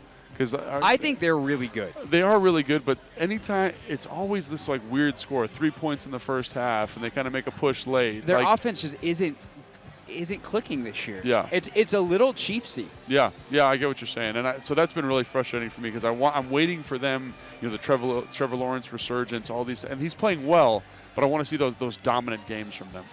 The game that we probably had our eye closest on as watching it right now, that's out of bounds, right? Out of bounds. 17-9, Ravens and Browns. Baltimore's up. Cleveland's done a good job hanging in this one because Baltimore's up 14-0 early. Cleveland bounced back nicely. Blocked field goal. Blocked field goal. And interception. By Cleveland. And then they actually just picked Lamar, that interception Logan's talking about, which was about a play or 2 after. There was a late hit out of bounds, big scrum, everybody's mad. Lamar throws a pick, and now Cleveland offense trying to drive with 29 seconds to go. They've had a tough day, though. They've had a really tough day. Yeah. Obviously, Baltimore's 3 field goals. Gross. Yeah. Baltimore's a really good team. I love this is the game of the day for me. Game of the day for me, by far. Are they the best team in the NFL, Baltimore? Kind of feels that way. Get the first down. There we go. Don't disagree. So 23 seconds left. Looks like they are going to have a long – they should be calling timeout here. So they'll have time for a couple more plays. They'll have one more timeout, 22 seconds, and then probably a field goal attempt. Late slate of games, Falcons and Cardinals. This one's only interesting for one reason. Kyler Murray's back. Oh, nice. Yes. So Kyler Murray back for the Cardinals after they were awful last week with Clayton Tune at quarterback. Yeah. They faced Cleveland and got shut out, and Tune threw for like 80 yards, and it was Could you yikes, imagine being Clayton Tune coming off and playing the best defense in the NFL? Tough deal. But I think the thing I'm always interested with the Falcons is, are they going to maximize their playmakers? Mm-hmm. Every week, that's the question. And Arthur Smith comes back with some crazy press conference answer like, Bijan Robinson's better away from the ball, or we like to use him as a distraction. It's like, cool, I get it, but let's also try to make some football plays here. You know what I mean? So, can they do that? And then what does Kyler Murray look like? That'll be fun to watch. Yeah, the Falcons thing is interesting. They're 4-5. They're definitely in the playoff picture, especially in a division that stinks the high heavens for the second straight year in the NFC South. But I was reading Diana Rossini's notebook this morning. Diana now, of course, with The Athletic.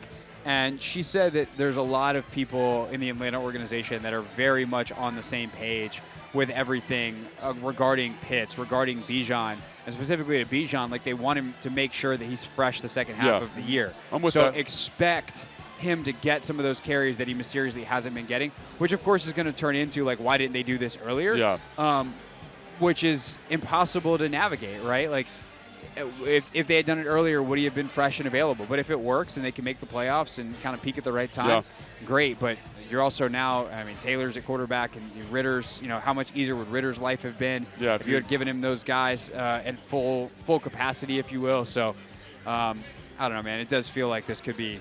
Let's put it this way: if it doesn't work, there is no way Arthur Smith is coming back next year. Dude, I think Arthur Smith is an excellent football coach, so that's too bad. But those are some weird quirks about his personality that it's I think he's a smart coach too. But at the end of the day, the game, I think the coaches who are best, and O'Connell's like this. Yeah. And I know Sean thinks this way, and Kyle thinks this way, Andy Reid thinks this way. Who are my best players? Yeah. How do I get them the ball? That's how I'm going to win the game. Yeah. And I gotta be good enough schematically and creatively to get him the ball. And so if your whole thing is I'm actually smarter than all those guys, I'm going to use my best players as a distraction all the time, and it doesn't work, prepare to not be coaching in the NFL. Yeah. No, I think that's 100% right. Lions and Chargers. Good game here. Yeah, this might be the game of the day. Lions coming off the bye, 6-2. Chargers 4-4, but like power rankings wise, probably Yeah. a top 10 team. All of their losses have been close to teams that are elite in the league, pretty much. So I think this is going to be pretty fascinating.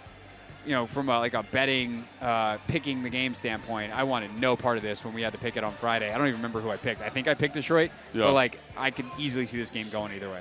I really like Detroit. I like how they're built. They just seem like they're a little bit tougher, and I always tend to lean the tougher team in one of these matchups versus a team that's like hyper skilled and like very dynamic and very well schemed. Sometimes that toughness, sometimes that Dan Campbell element is a big deal. And Can your coach do more burpees? Yeah, definitely he can. He can. He Staley's a younger guy. But I mean, like, there's like that grit that comes with him, and I like, Mike Tomlin's like that.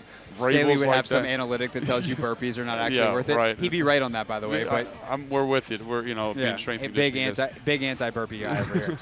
The point is, Lions are gritty. Lions are gritty, and Justin Herbert has not kind of been this dynamic playmaker that you thought. So where is that line? I'd probably go Detroit in that game. Giants and Cowboys. This is probably one of the 20th biggest point spread, he said, in NFL history. I was trying to find this week, and the 10th biggest was like 19 or so. Oh, really? This one's now up to 17.5. The Cowboys are favored by. Yeah, I mean, I think this is like obviously going to be the Cowboys, and I think they cover big. I think the Giants, they just everything the Denver defense does, or the Dallas defense does well. The Giants are terrible offensively. So I think they're just going to get rolled here. I think they won't be able to pass protect. I think they're going to give up a ton of turnovers.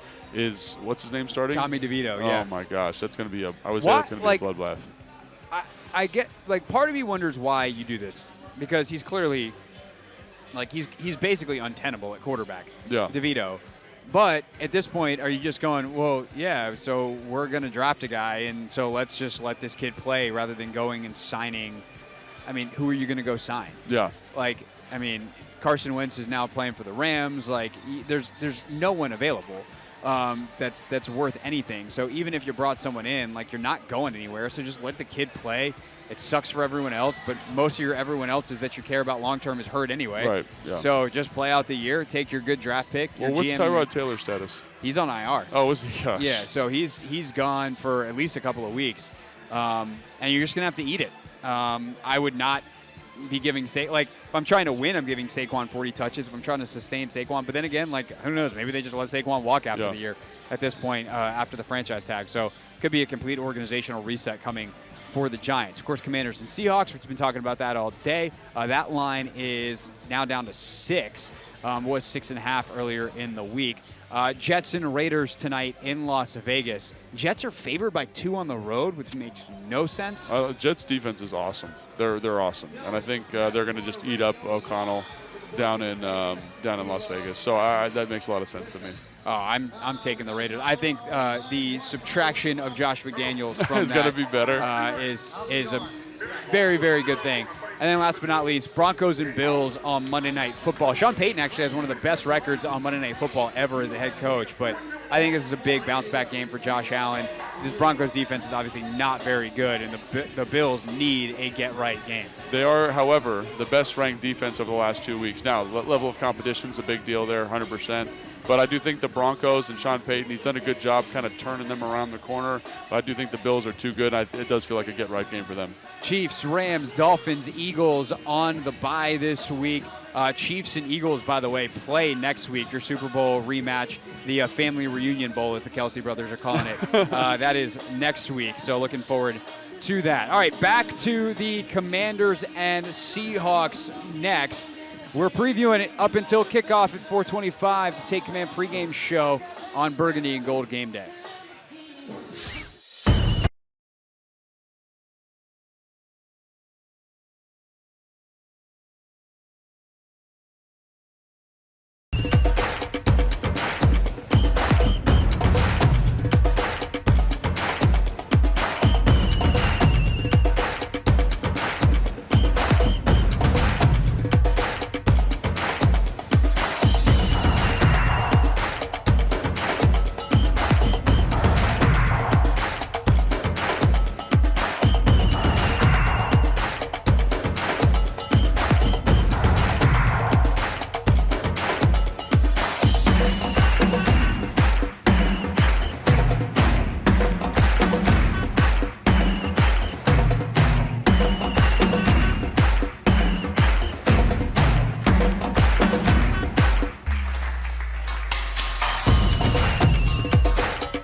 the Take Command pregame show on a burgundy and gold game day. Craig Hoffman, Logan Paulsen. We've reached the part of the show, Logan, where I'm going to stand up for the segment. It looks like you're going to join me. Unfortunately for you, you're 6'5", so we got Logan's mic. Are we? I hear him. Okay. All right. It's just maybe in my headphones. Oh, you can't hear yourself? Okay. I'm just going to take. Hold on 1 second. Flip that around, do that, and then hopefully I can hear you one way or another. All right, so that's that. Let's talk some DBs right now. Let's talk about the matchups of Benjamin St-Juste, Kendall Fuller, Emmanuel Forbes. How do they match up with Jackson Smith and Jigba? How do they match up with DK Metcalf? How do they match up with Tyler Lockett? And obviously, let's even before we get to that, man zone, and like how can you manipulate those?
It'll be St-Juste in the slot on Jackson Smith and Jigba.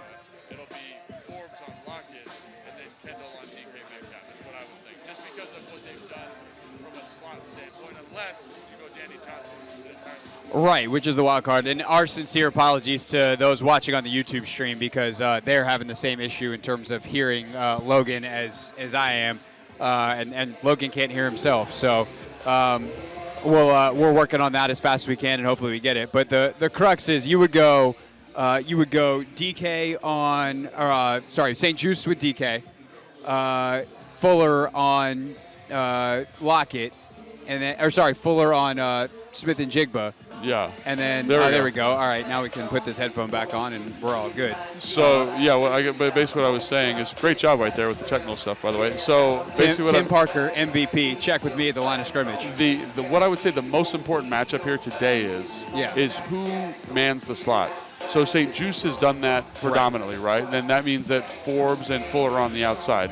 If that's how you go, then the only way to go is Benjamin St-Juste when it's a 3-receiver set on Jackson Smith and Jigba because that's their slot player. And then of the 2 remaining guys, who would you prefer be on DK Metcalf? And to me, it's Fuller, right? Yes. Right. To me, like it's all right. Almost like I would want to work backwards. What do we want to avoid? Right. We want to avoid Emmanuel in the slot because he hasn't done it since training camp. Right. He did do it some. They cross-trained him there, but not done it in the regular season.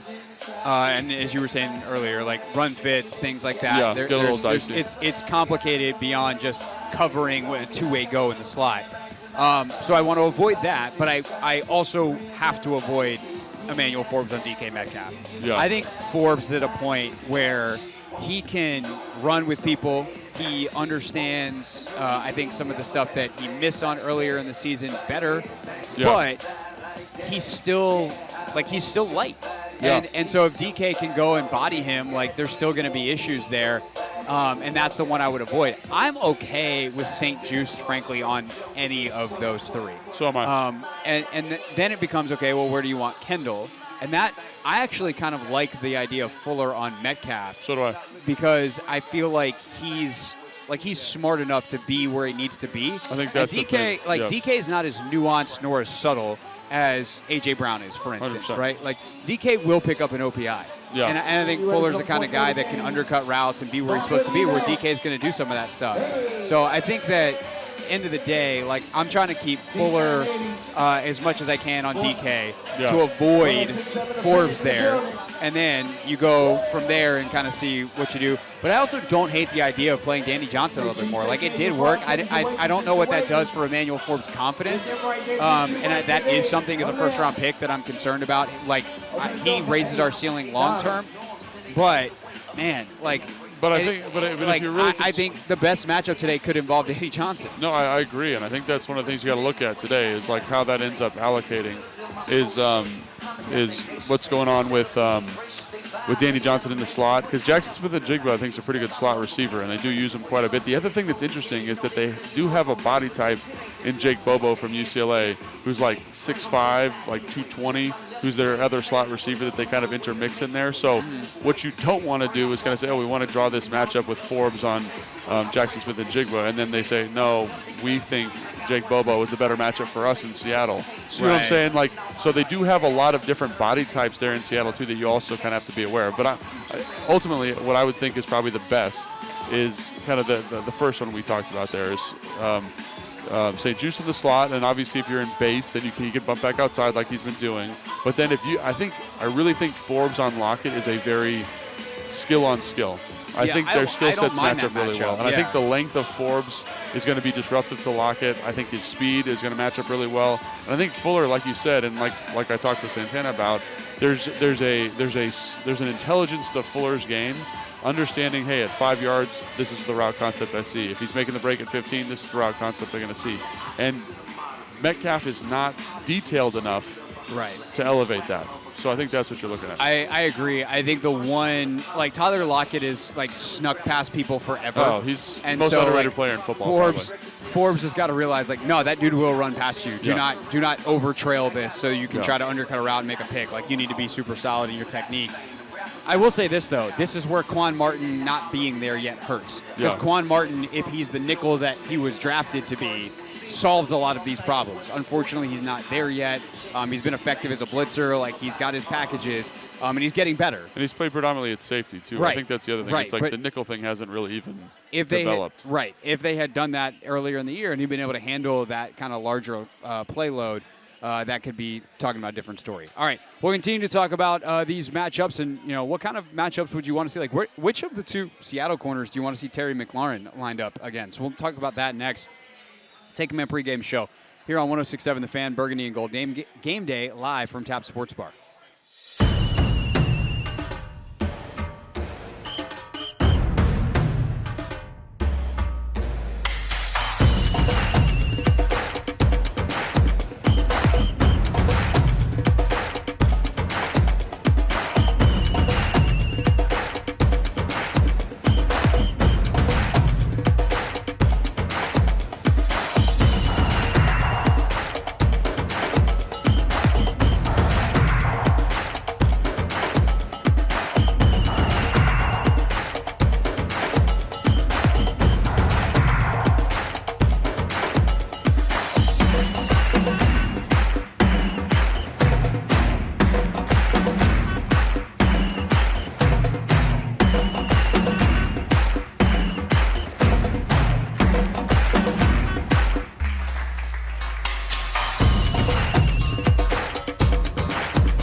Final 90 minutes before kick. Final 90 minutes of the Take Command pregame show. That's how it works. We're with you up until kickoff. Take Command pregame show is live from Tap Sports Bar at MGM National Harbor with Logan Paulsen. I am Craig Hoffman. All right, Logan, let's talk about this Washington offense and the Seattle defense. We talked about it a little bit earlier in the show, but I want to play kind of the same game, if you will, that we just played with the Seahawks receivers and the Commanders DBs. Because Tariq Woolen is a super-duper unique corner. 6'3", used to play receiver, runs a 4.3. Then on the other side, you have this ultra physical rookie in Devin Witherspoon, who's super talented, is having a great year, probably a better year than Woolen, who's the reigning defensive player of the year. Have a chance they go back-to-back. So if you're Washington today, you think about the matchups that you want to get. What are those matchups? So it's interesting, just to point of clarification here, Witherspoon has actually been playing predominantly nickel for them. So he doesn't play that much outside. Trey Brown is the other guy that plays outside. He's the guy that is also playing better than Tariq Woolen. Tariq Woolen's had a kind of a rough year, I think. You know, he's after being dominant for last year, ton of turnovers, not quite the same guy. Reminds me a little bit of Diggs down in Dallas, a guy that is really his production is so strongly correlated to his turnover production. So if he's not getting that, he's kind of just okay. I mean, okay is maybe the wrong word. He's a fine corner. So in terms of matchup, I think Terry, I would probably want to get him on Tariq Woolen. I think Tyreek has just been a little bit more inconsistent. One of the things you talked about when he was coming out of college is that he's this tremendous athlete, for example, but he doesn't have the ball, like the corner instincts. And so with Terry out there, I think Terry, the way he runs routes, the way he competes, his physicality, I think that would be a lot for Woolen to deal with. And then, Trey Brown is someone I'd probably try to shy away from a little bit because he has two interceptions this year.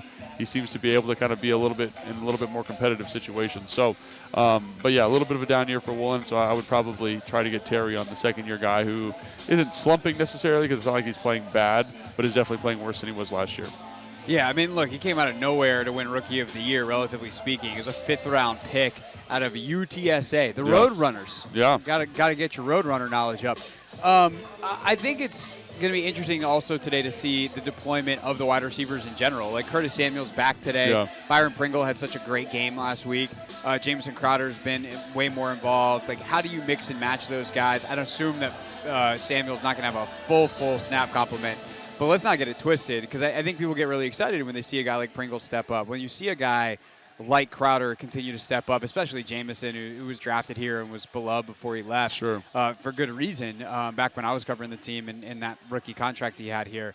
But Curtis is the best one of the bunch. Like, he does overall. Best athlete, yeah. But there are some things that I think those other guys do so extremely well that if you can leverage those skill sets in certain downs and situations, that is yet another tool that Eric Bieniemy has that, along with Bobby Ingram, the wide receivers coach, if they can kind of mix and match properly, like talk about the layers of this offense, they almost stumbled into some stuff last week that I think was pretty reusable long-term for them. Yeah, and I think the thing that you get with Jamison Crowder is he's got a little bit better feel, I would say, for playing the slot than Samuel does. And that's not a knock on Samuel. Samuel has tremendous horsepower. He's got this tremendous physicality, explosive quickness, twitch. He's very strong. All those things you want, you value at the position. He's had a very productive year. But I think the chemistry that Sam's been able to cultivate with Crowder directly correlated to how they see things the same way. They see defenses the same way. They see coverage structures the same way, and allows them for them to make plays together, which I think is great. I think Curtis could get there, but I think that's an easy thing to leverage. Like, hey, man, this bunch of routes, this third down concept, this third down package is for Crowder. And, hey, on first and second down, we like the opportunity to get Curtis these opportunities on jet sweeps or whatever it may be, a little more vertical attacking linebackers, whatever that looks like. So something that I think is pretty cool. And then obviously Pringle, I think his experience in the offense is another thing that stands out. Like, he's not exactly like the most polished guy. He doesn't have the experience that Crowder does, but he knows the offense really well, and he understands kind of conceptually what each concept is trying to maximize. Well, it's funny you say he's not the most polished route runner. The area where he shines, and he was this way in Kansas City, and someone that like is one of the better guys legitimately in the league at this. He's awesome in scramble drill situations. Yeah. Like, he just knows how to uncover. I mean, obviously, we had a good rapport with Mahomes, who is very easy to have a good rapport with in those situations, but so is Sam. Yeah. Like, Sam can make so many different throws, and the ability to just find space and say, okay, this is where I can uncover and give my quarterback a way to get me the ball. Because that's the thing that I think a lot of times, people screw up. It's like, I was wide open. It's like, no, you weren't. You were standing in space. I didn't actually have a throwing lane. I didn't have a way to get you the ball just because you kind of found a pocket of space. So I think Pringle is great at making himself available in those scramble situations. So some of your third and long, some of your types of plays that might go off schedule, your boots, your play actions, things like that. Those are really good opportunities to get Pringle on the field and continue again to layer this offense out. But I think going back to kind of the core matchups here, you got to find ways to get Terry the football, and I think matching him up on Woolen and giving him some of those deeper breaking routes as opposed to just like the goes that he gets on some other corners are probably the better play to get Terry involved today.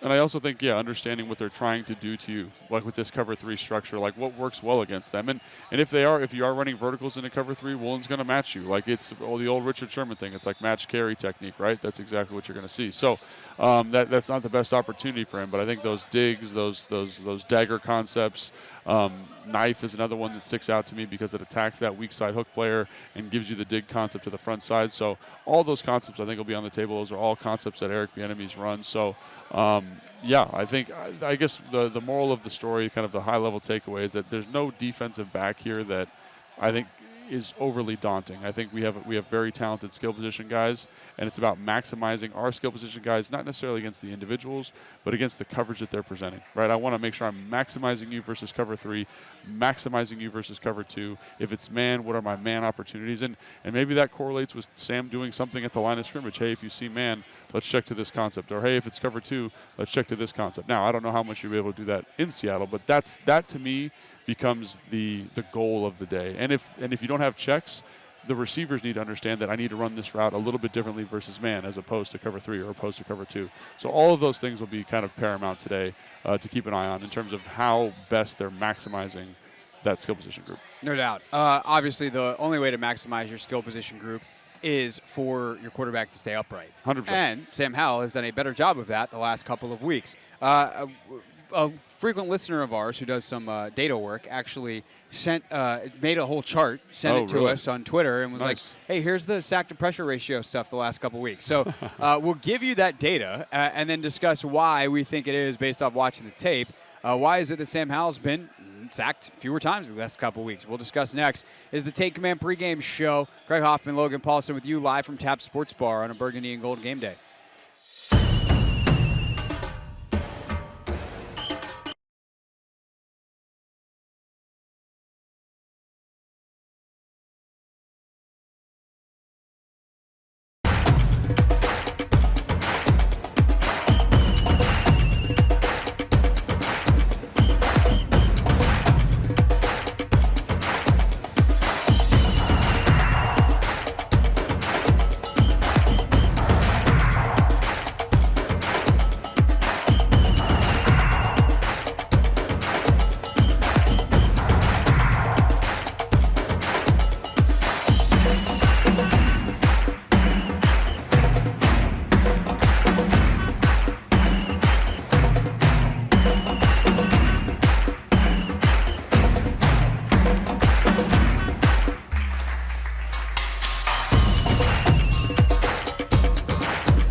Take Command pregame show here on a Burgundy and Gold game day. I'm just gonna look really short, Logan. We're gonna for the. Oh, now I've hit a button, and Lord knows what we're gonna do. And we're stuck on that screen. That's a bad deal. Oh no, we've really screwed up the camera settings here on a Burgundy and Gold game day. There we go. But if we angle this up a little bit, Logan Paulsen can still stand. I'm just gonna look extraordinarily short if you're watching on YouTube. And you know what? That's fine, because he's 6'5" and I'm seated in a chair. We are live on 106.7 The Fan on the radio, which none of you care about how tall we are anyway.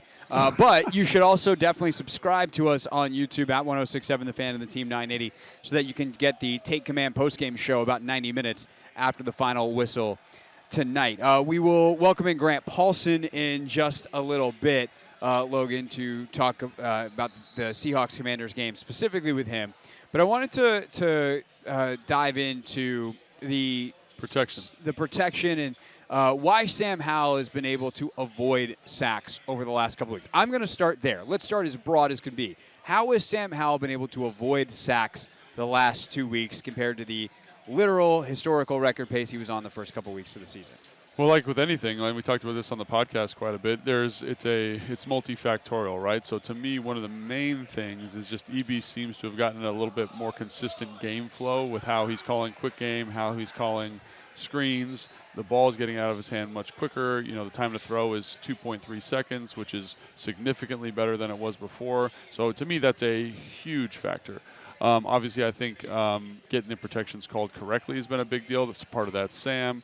Part of that's maybe Tyler Larson. That's something you'd have to kind of talk with people in-house in the building about. But it seems to be there's less free runners. They're more familiar with the protection. Obviously, there was one against New England where there is a free runner. They have the protection called incorrectly. But that's gone way, way down, especially since the New York Giants game. So I think, though, to me, schematically, it's probably the biggest thing. And also, I think there's an understanding that you see from Sam, which is great to see, that he understands, hey, I can check this protection. I can bring blockers in. I can get the ball out of my hand quickly. I might be hot here. I'm identifying coverage structures better. So to me, it kind of falls more on EB. It falls on Sam's understanding and recognition. And, I think people want to give credit to Chris Paul and Tyler Larson, and I think they rightfully so. They're playing good football. But I think the other two factors are way more significant in terms of why that number's come way down. Yeah, so it's interesting. So PFF, they've tracked sacks and pressures, and shout out to our guy Colin, who listens to the pod all the time. Nice. And has got his own blog and everything, and he likes to do a lot of work with data, and he compiled all this. But the pressures, as you see here, Logan, haven't really changed that much. Against Philadelphia, 18 pressures. Against New England, 18 pressures. Versus 20 against New York, 11 versus Atlanta, a season low, 23 against Chicago, 19-20 Philadelphia the first time in Buffalo. But the sack number is what's changed. Yeah. They have found ways now to, okay, you're facing pressure, but we're giving you answers, or you're doing the things as a quarterback you need to get the ball out of your hands. Just 1 sack against Philadelphia, 3 against New England. And so I think some of that is, like you said, like a huge factor is just the play calling, right? Yeah. Like they are more 3-step drop. You get a pressure, like, okay, it's not really that big of a deal. A 3-step drop, the ball is out. Or you have an answer and you know where it is. Sam's starting to learn the offense better. I think Sam is moving in the pocket better. Yeah. So all of those factors come together, and it really is, yes, they're reducing the number of overall pressures a little bit. Not really, though, according to this. But I mean, also 20, 23, 19, 20 down to 18, 18. Yeah. Like you got a small percent, like a 5%, whatever it is, change. But the big change is taking those pressures and making sure they don't become sacks as often. I think this is a really good graphic, too, because you look at the game that has the fewest amount of pressures, that's the Atlanta game. Yep. It has 5 sacks. So I really think you see the correlation here between the quarterback and the pressure to sack ratio, right? And that's really what we're talking about. And so obviously the quick game, I think, is a huge element, right? It limits the time he's holding the football. Ball is out of his hand more quickly. We've talked about on the show, the podcast, how that makes it more difficult for pass rushers to be effective in terms of finding a rhythm. Right. But it's you can see Sam. You can see his understanding, right? In conjunction with the EB stuff, you can see the other elements of him saying, I know where I need to go with the ball. Oh, I understand that there's a pressure in this situation. Let me get the ball in my hand more quickly. So I think all that's great. Also, I think how he handles himself in the pocket is a little bit different, right? Yeah. Like early on in the season, he was running into sacks. He'd be in the pocket. He'd like try to vacate and run into sacks. And everyone said, oh, he's got to run more. He's got to understand when he can do that as well. So I think there's been just a better, especially over the last couple of weeks, a better understanding of, hey, this is when I can run. This is when the ball needs to be out of my hands. This is where the weaknesses of the protection. And that's EB calling the game differently. That's Sam with a better understanding. And I really think those are the two most deciding factors. Without a doubt. And I think it's important for people to note what we haven't said here. We haven't talked about Chris Paul and Tyler Larsen. Yeah, we haven't. Right? And that's what everyone thinks is because these last two games, like, oh, Paul and Larsen are there. It's just so much better now. It's the offensive line, stupid, right? Yeah. You know, the old political. It's the economy, stupid. Yeah. Like, no, it's the offensive line. Actually, it's not. It's actually the quarterback here. Yeah. And, yes, I do think that Sam's efficacy is impacted positively by a more stout left guard, a more stout center. And I do think some of the stuff we're talking about on the mental side and getting the protections assigned and feeling more confident in that you have stuff blocked up is due to Tyler Larsen being a veteran. Or, at times him adjusting a little bit better and getting, you get a little bit more of a block on someone. Does that give you the 2 inches of space you need to not get sacked? Right. Yeah. Right, where Sam can wiggle out of something. So I think yes, obviously the offensive line changes have played a part in this. But we are talking much more about what's happening with the quarterback, with the play calling, et cetera. So I think that's just important to point out because it also goes back to kind of what we've been saying all year long is like this is a Sam Howell thing, and he deserves credit for adapting, not just the two guys in front of him change, and all of a sudden it's better now. Yeah, and I think maybe to your point, there is a theory in offensive line play with a shorter quarterback. You want bigger guys to create more depth to the pocket, which you kind of alluded to there. So that could be a factor in that it's helping him see it a little bit better. Yeah, 100%. Potentially. But I think the driving factor are the things we've talked about. Sam's mental understanding, his familiarity with when he can't do stuff. So to me, it's on that end of the spectrum way more significantly than what we're looking at now. I would say one last factor where I think he's dramatically improved the last couple of weeks is I think his scrambles have been so much more effective. Yes. He has found he's been ways. more selective about when to do it. Well, he would try to scramble earlier in the season, and he would run into sacks. 100%. He didn't know where the outlets were to escape. And the last couple of weeks, he's done a good job of moving, shifting in the pocket, and then, let me find the way out. Yeah. Let me actually find where the escape is. And it doesn't have to be a 3rd and 23 where he scrambles for 24 with the last 5 yards coming as a human ping pong ball. Yeah. But his ability to do that is a game changer because not only is it avoiding sacks, he's a good runner. Yeah. And so finding ways to let him use that part of his game is a good way to move the football. And I just thinking about the last 2 games, Philadelphia and New England, some of the stuff he's done, that's where he's been his best scrambling. He's been his most effective scrambling, getting first downs, extending drives, all those different things. And you can tell he's not thinking about it the same way that he was thinking about it versus Atlanta or whoever he was earlier in the season. It's like a secondary or tertiary option, which is great to see. So, again, I think all of this information that we're kind of providing shows you kind of where he's at from a mental standpoint. And to me, the thing that is going to be challenging and interesting to watch as we move into the Seattle game is can you continue to make it easy for him? Because that's a lot on the coordinator. That's a lot on the coordinator to say, hey, man, here are your answers. How do you feel? And Sam's got to take a lot of onus, too, but just making sure he's comfortable with every kind of aspect of the game plan, every opportunity, I think is a huge deal. And that's one of the most compelling things about this week and something you're kind of waiting on with bated breath a little bit. It's like, can they do it again? Can they continue to make sure Sam understands when the ball needs to be out, the quick game, the outlets, the pressure checks, all those different things, and can he get it communicated up in Seattle? So that's one thing I just want to see a continuation of that because you always talk about how it's good, bad, but it's kind of trending more positively. Over the last couple of weeks, there's been some good and bad, but it's definitely been a much more positive trajectory. Can you keep that clear positive trajectory with a defense that's pretty solid with a new environment and new variables and new parameters? No doubt about it. All right, that is Logan Paulsen. I am Craig Hoffman here on the Take Command pregame show live on a Burgundy and Gold game day at Tap Sports Bar, MGM National Harbor. Coming up next, Grant Paulsen joins us from, of course, 106.7 The Fan. Grant and Danny, his thoughts on the early games, and we'll give you all the scores and updates around the league after we get done talking to Grant. A bunch of these games about to go final. We'll get some of his thoughts on the early games and, of course, his thoughts on Seahawks and Commanders next. Greg Hoffman, Logan Paulsen with you on a Take Command pregame show, Sunday afternoon edition on 106.7 The Fan.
Pregame show live at Tap Sports Bar, MGM National Harbor. Games wrapping up in the 1 o'clock window. Appreciate it. We just had like 3 or 4 people in that break be like, hey, now's the time I'm going to tell you that I listen to your show every day, or That's this or great. that. So Good, man. I just got a little ego boost during that break. I'm feeling great. It's a good time. That's what we need to push this last hour. That's what's going to power me through the extra 25 minutes we have to do, or we get to do. I not have to do, get to do. It's a privilege. With the 4:25 start today. Been here since 1 o'clock.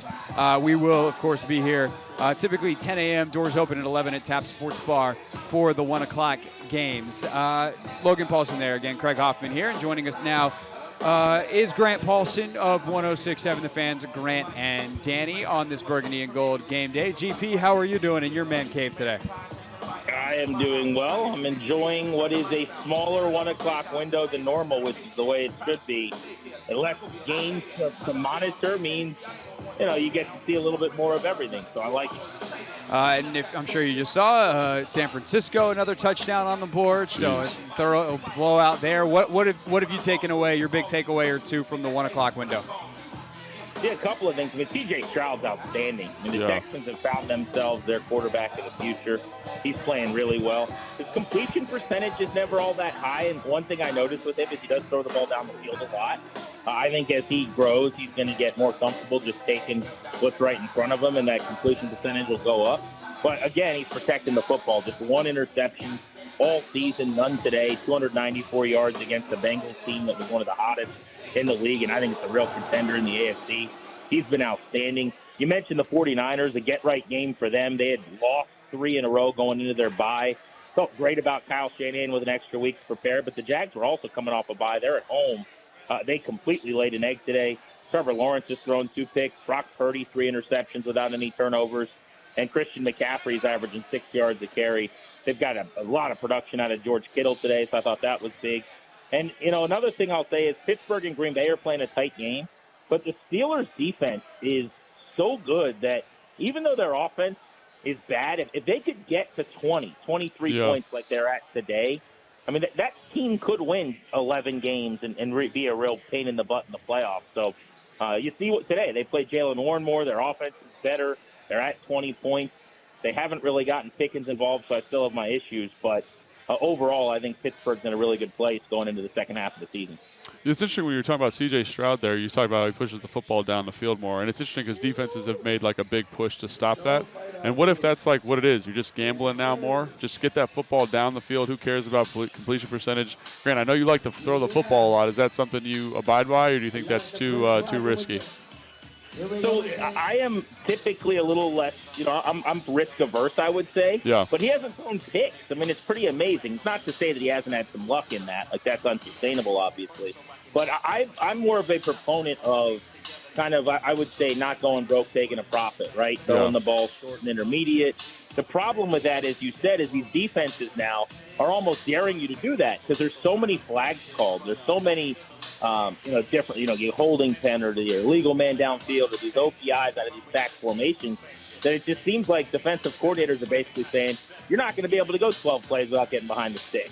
And I think that's why scoring's down and some of the chunk plays are down in this league right now. So for all those reasons, I guess I'm typically averse to what Houston's doing, but he sees it well. They've got some speed on the outside, so they're doing some good things. That's the Shanahan tree. That's, Bob Slowick's son, Bobby, who came from Kyle's, building. I want to talk to you about that another time when we're not on air, Logan, because he was like the assistant outside linebackers coach on that staff. Correct, yeah. When you were in Washington, and we kind of made jokes about like him getting Brian Orakpo's sunflower seeds.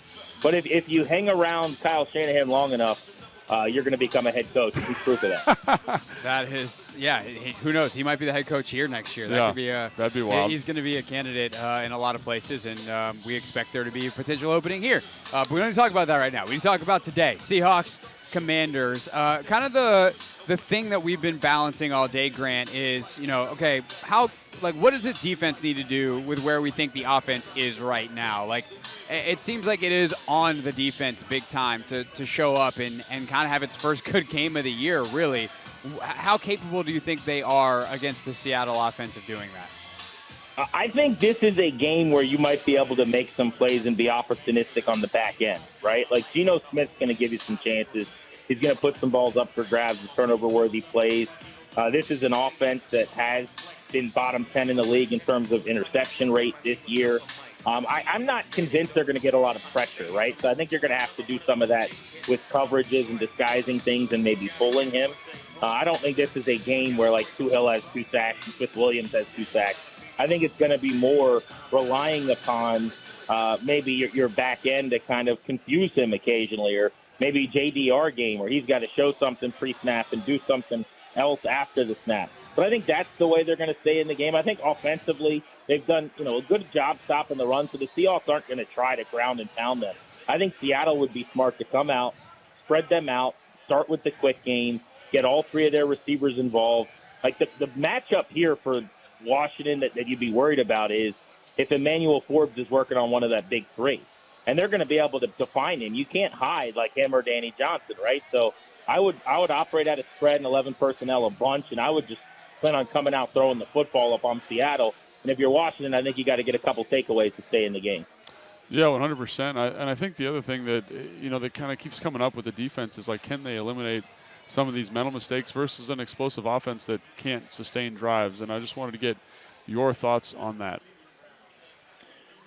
Say it again, Logan. You broke up. So, buddy. yeah, sorry. My mic's been being weird all day. So what I was going to say is just that, like, this defense, I think they're talented enough to do it, the Commanders' defense I'm talking about, but they've give up all these kind of explosive plays off of mistakes. Can they limit some of those today versus an offense that does have a little bit of nuance to it in terms of motions and jet sweeps and things like that? Yeah, it's a huge concern for me, right, is that explosive, the chunk play in the secondary especially. Like, after the game, they'll say, oh, well, we had the one play get away from us. Right. We need to communicate better.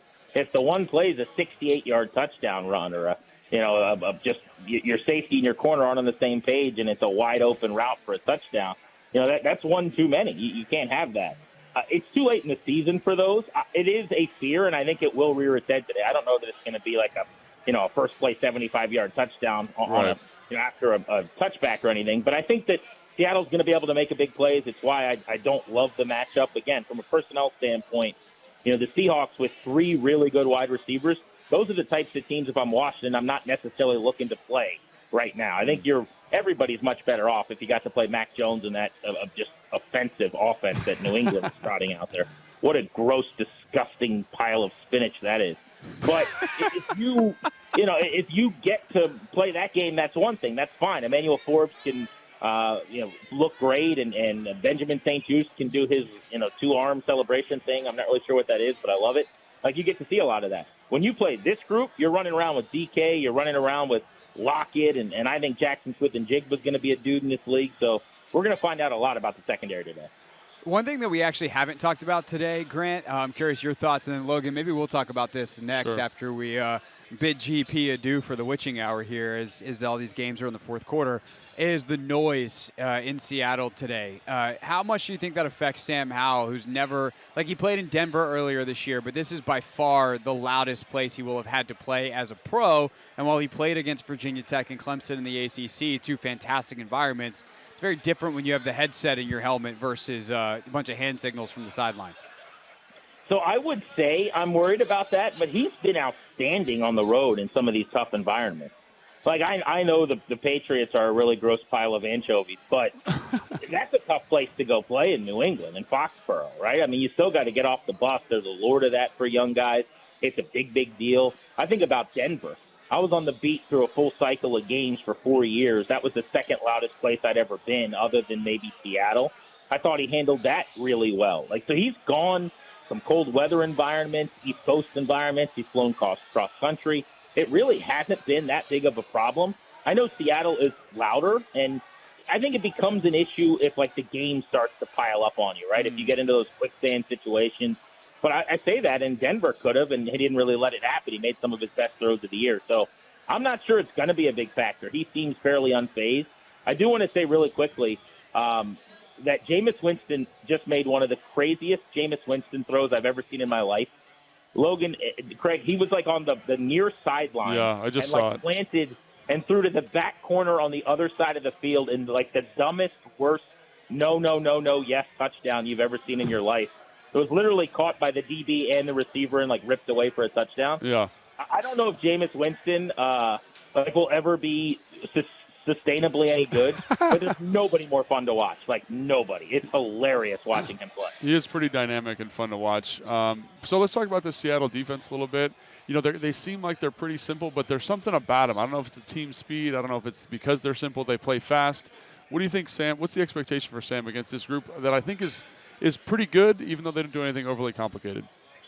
Yeah, I think they're way better than even their numbers, and their numbers say they're fine. Right. They're 13th defensively overall in yards per play. They're 10th against the pass. They've actually struggled more against the run. And I do think, based on some of the things Craig was talking about with the volume, like, I think if I'm the enemy, and you're not going to hear me say this a lot, I would be a little bit more balanced early than typically is the case, right? He's often like 3-to-1 pass to run in the first half to get things going, and then he starts running when he's got things where he wants it in the second half, which is frankly how I would typically operate. But I do think you can run the ball on Seattle a little bit. They've also recently turned up the faders from a pass rushing standpoint. This guy, Boy Mafe, has a sack in 6 straight games. He's playing awesome ball. But as they've done that, I believe they've gotten a little more susceptible between the tackles as well. They're kind of getting upfield and pinning their ears back. At times, the box is a little bit lighter. So I wouldn't be surprised if Washington didn't run it a little bit more to stay out of some adverse down and distances. My concern in this game offensively in terms of that defense is Sam Howell protecting the football. I think they're long, they're physical on the outside. You're going to get some illegal contact and some DPIs called, but occasionally they're going to bump guys off routes. With young receivers like De'Ami Brown and even Jahan Dotson, who's such a technician, I worry a little bit about occasionally like getting just completely stopped in what you're trying to do, and Sam trying to time things up, right? So I think everyone's got to really be on their P's and Q's from that standpoint in this game. But just watching Seattle again this week, I was really surprised because the numbers don't necessarily say this. At times, their defense has been awesome. And, Washington has not played great defenses. I'll be really succinct here, but DVOA, okay? You look at the DVOA of the defenses they've played. The best group they've played is New England, who ranks like 16th. I think Seattle is 17th. Everyone else is below that, and they've played the bottom 4 defenses in the NFL this year. So that's something to keep in mind. Yeah, Seattle's also played some awesome defense because they played Carolina and other New York, et cetera. So we were talking about that earlier. It's very hard to know what to make of Seattle's defense because they have been rocked by some good teams and they have absolutely shut out some of the worst offenses in the league. All in all, who you got today? I've got Seattle winning. I think Washington covers 5.5 points. I actually think it'll be really tight. And in no way would I be surprised, by the way, if the Commanders won. I'm going to say 27-23, Seattle wins the game. And I think it's close throughout. I don't think it's like a backdoor cover. I think this is going to be a good football game. And look, they're two teams that are side by side in the standings, kind of both right there on the bubble in the playoffs. I think that's what you're going to get today. Sounds like we're on very similar pages. GP, thank you, sir, and see you back at the shop tomorrow. All right, look forward to it, fellas. Enjoy your day. All right, thanks, buddy. Grant Paulsen, Grant and Danny, 2 to 6:30, 106.7 The Fan on weekday afternoons. We get back. We will give you, that is a big potential play. There's a flag on the play in the Baltimore game. We'll give you the latest scores and updates. Also, the inactive report from Seattle. We will let you know who's in and out for both the Commanders and the Seahawks. That's next. Take Command pregame show with you till 4:25 on 106.7 The Fan. Join Crowd.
Take Command pregame show on a Burgundy and Gold game day 1067 The Fan. We go till 425. Denton Day joins us from our DC studio coming up in just a little bit as he and Linnell are getting set for the Burgundy and Gold in-game show.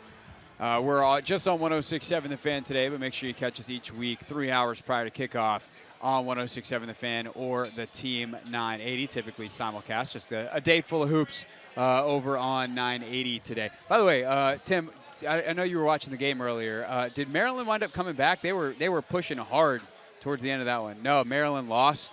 Rough weekend for the Terps and the Wizards playing right now.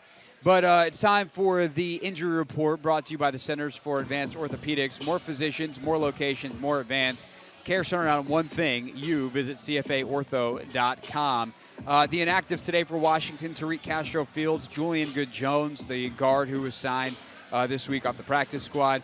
Both tight ends again, Hodges and Turner, are inactive, and then Mitchell Tinsley as well. So you continue with Alex Arma in the mix, and they've moved around some of the practice squad guys, O-linemen, et cetera, to get people up with Ricky Stromberg's injury, et cetera. So, but the big thing is Curtis Samuel back after missing last week's game with the toe injury. Right now, let's take a quick look, Logan, around these early games and what's going on. Some of them are pretty much over. A couple of them still tight. You got 3 minutes to go in the fourth in Cincinnati. The Bengals have the ball and are driving, trying to get back into it against the Texans. But C.J. Stroud has a 10-point lead, 305 yards, touchdown. He did finally throw another pick. Oh, okay. But Devin Singletary also 27 for 139 and a touchdown. This Houston offense, man, it is. It's rolling. It's about to get your boy Bobby Slowick a head coaching job. Yeah. I mean, it'll be interesting to see if he gets a lot of burn after just 1 year. But yeah, man, that offense has been super impressive. With a group of guys that people were kind of much maligned about. They kind of said, hey, there's no real dynamic playmakers here, but they find a way to get it done, and they've kind of developed a lot of young talent, which is pretty awesome too. No doubt about it. Josh Dobbs had a heck of a first half. He has come back to earth in the second. Vikings were up 24-3 at halftime, but now it's just 27-19. Jameis Winston in this game trying to bring the Saints back after Derek Carr had an injury. So Vikings have the ball, trying to run it out. 9:38 to go in the fourth in this one. Yeah, and I think, one of the things about Jameis Winston, he's a little bit high variance, but one thing about a high variance guy in a situation like this is kind of what you want. A guy that's going to push the football down the field, take some chances. So that's one to keep an eye on for sure with 9 minutes left. And actually, Vikings just scored, but had the touchdown wiped off on a holding call. Yeah, hate to see it. Bummer. Packers, Steelers, man, 2:32 to go in the fourth. Steelers running out the clock in this one. Packers were driving, had a ball in the end zone, picked. Jordan Love. I missed that one. That would have been the one. But alas, it looks like Pittsburgh going to find a way to win again, 23-19. Good for them, man. And, Grant said this on the show, like their defense is so good. Their defense is so talented, keeps them in games, and just very impressive on that side of the ball because the offense has been not overly impressive. It is an absolute blowout in Jacksonville, 34-3. Sam Darnold's actually in right now. They're trying to get Christian McCaffrey a touchdown as they're inside. For the record? Yeah, because McCaffrey right now, and actually we can't give you the play-by-play because that's illegal, but we can tell you what happens here. It's 4th and goal with 3:07 to go. The Niners are up 34-3, and McCaffrey's like the only starter still in the game. And they're trying to force feed him incomplete. So there will go the darn, Christian McCaffrey on a day where his team wins 34-3. He's got a monster rushing and receiving day. 16 carries, 95 yards.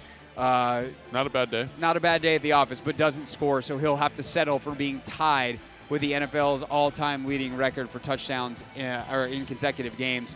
With 17, his streak will come to an end. That's a bummer, man. Gosh, 17 touchdowns in a row. How many touchdowns do you score in your career? 6, I think. 5, maybe, something like that. He scored at least one in 17 straight games. It's unbelievable. It's unbelievable. Ridiculous. That might be like his first game as a Niner, actually, without a touchdown.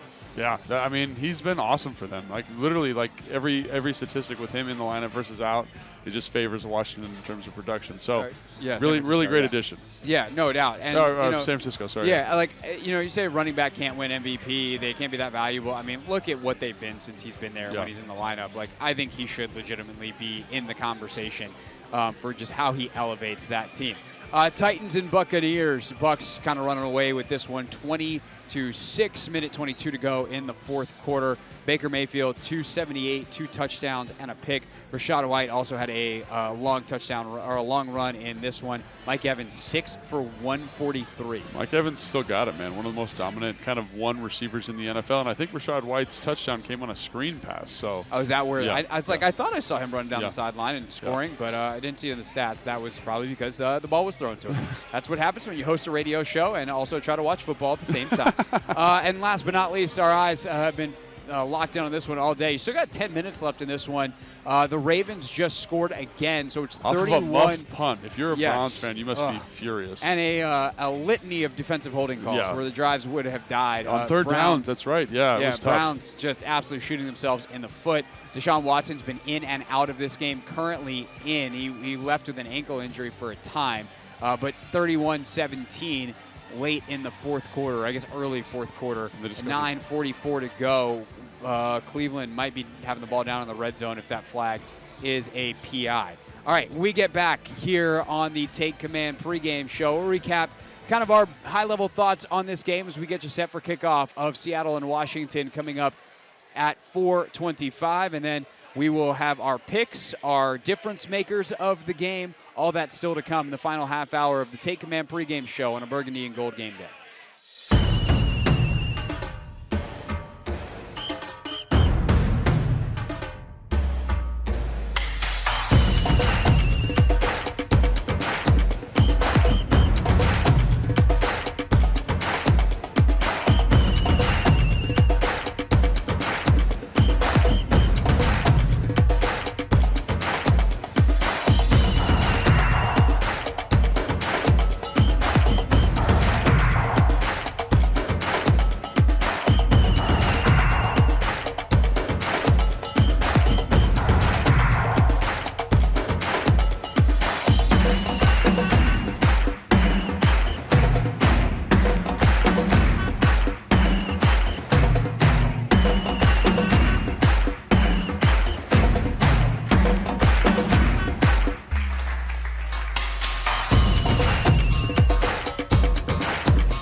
Take Command pregame show. We are streaming live on YouTube as well as with you here on the radio, 106.7 The Fan.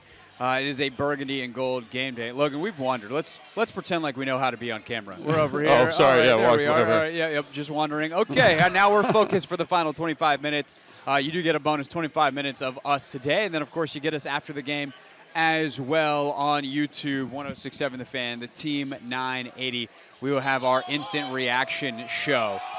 Wow, you hear us live at Tap Sports Bar here. The Browns just got it was a pick six, right? The ball just popped up in the air? No, someone hit him. Ball popped up, and then interception. So Greg Newsome with the pick. Extra point pending. We got a tie game in Baltimore. Baltimore obviously will get the ball back. 8:16 to go. So fun place to be, let me tell you. Oh my gosh. On a Sunday here at Tap Sports Bar, MGM National Harbor. All right, Logan, actually what we haven't done yet today is gone through our pick six. So we do this on Fridays on the Hoffman Show. We pick 6 players who we think will be highly impactful in the game, the most impactful, in fact. And then we rank them 1 to 6. I alternate with my producer, Anthony Haney. And then we bring that list to Logan Paulsen on Sundays, and sometimes he makes fun of it. So, number one. You usually make fun of Anthony, but. That is true. I was trying to, take a hit from my teammate here, but, But Anthony's the guy. Anthony's the man, though, so yeah. Yeah. Oh, they missed the PAT. What is happening? Sorry. Lord. Oh, Baltimore maintains the 1-point lead. Oh, my gosh. Keep you updated on that, possibly involuntarily based off the noises that Logan makes. Sorry, all right, number one in our pick 6 was Percy Butler. That was a good pick from Anthony. That was Anthony. Yeah, he got to go first I this thought week. for sure that was going to be you, but I totally. It would have been my number 1 pick. I like this one a lot. And do you know why I like this one a lot? Because he's the guy that is most responsible for our number 1 key to the game. Yeah, which is no big plays, right? Yes. So I think a guy, obviously we were very high on Percy Butler. He does really good things. Like last week he had a great tackle on a truck play, toss crack, which has been killing this team. Great job by him. PBU late in the 2-minute drive by New England. Awesome job. But again, there's these moments where it's like, man, you're the post safety. Get back there. Let's make sure we're communicating our rock and roll. So if we're going to eliminate big plays in this game, he's going to be a huge part of that. So I do like that a lot, and I do think he's got the ability to get that done. It's just about kind of actualizing it. So what I kind of wound up doing, not on purpose, it just kind of like Anthony would hit on some kind of topic that I was like, no, that's very important. I'm going to pick someone else involved in that topic.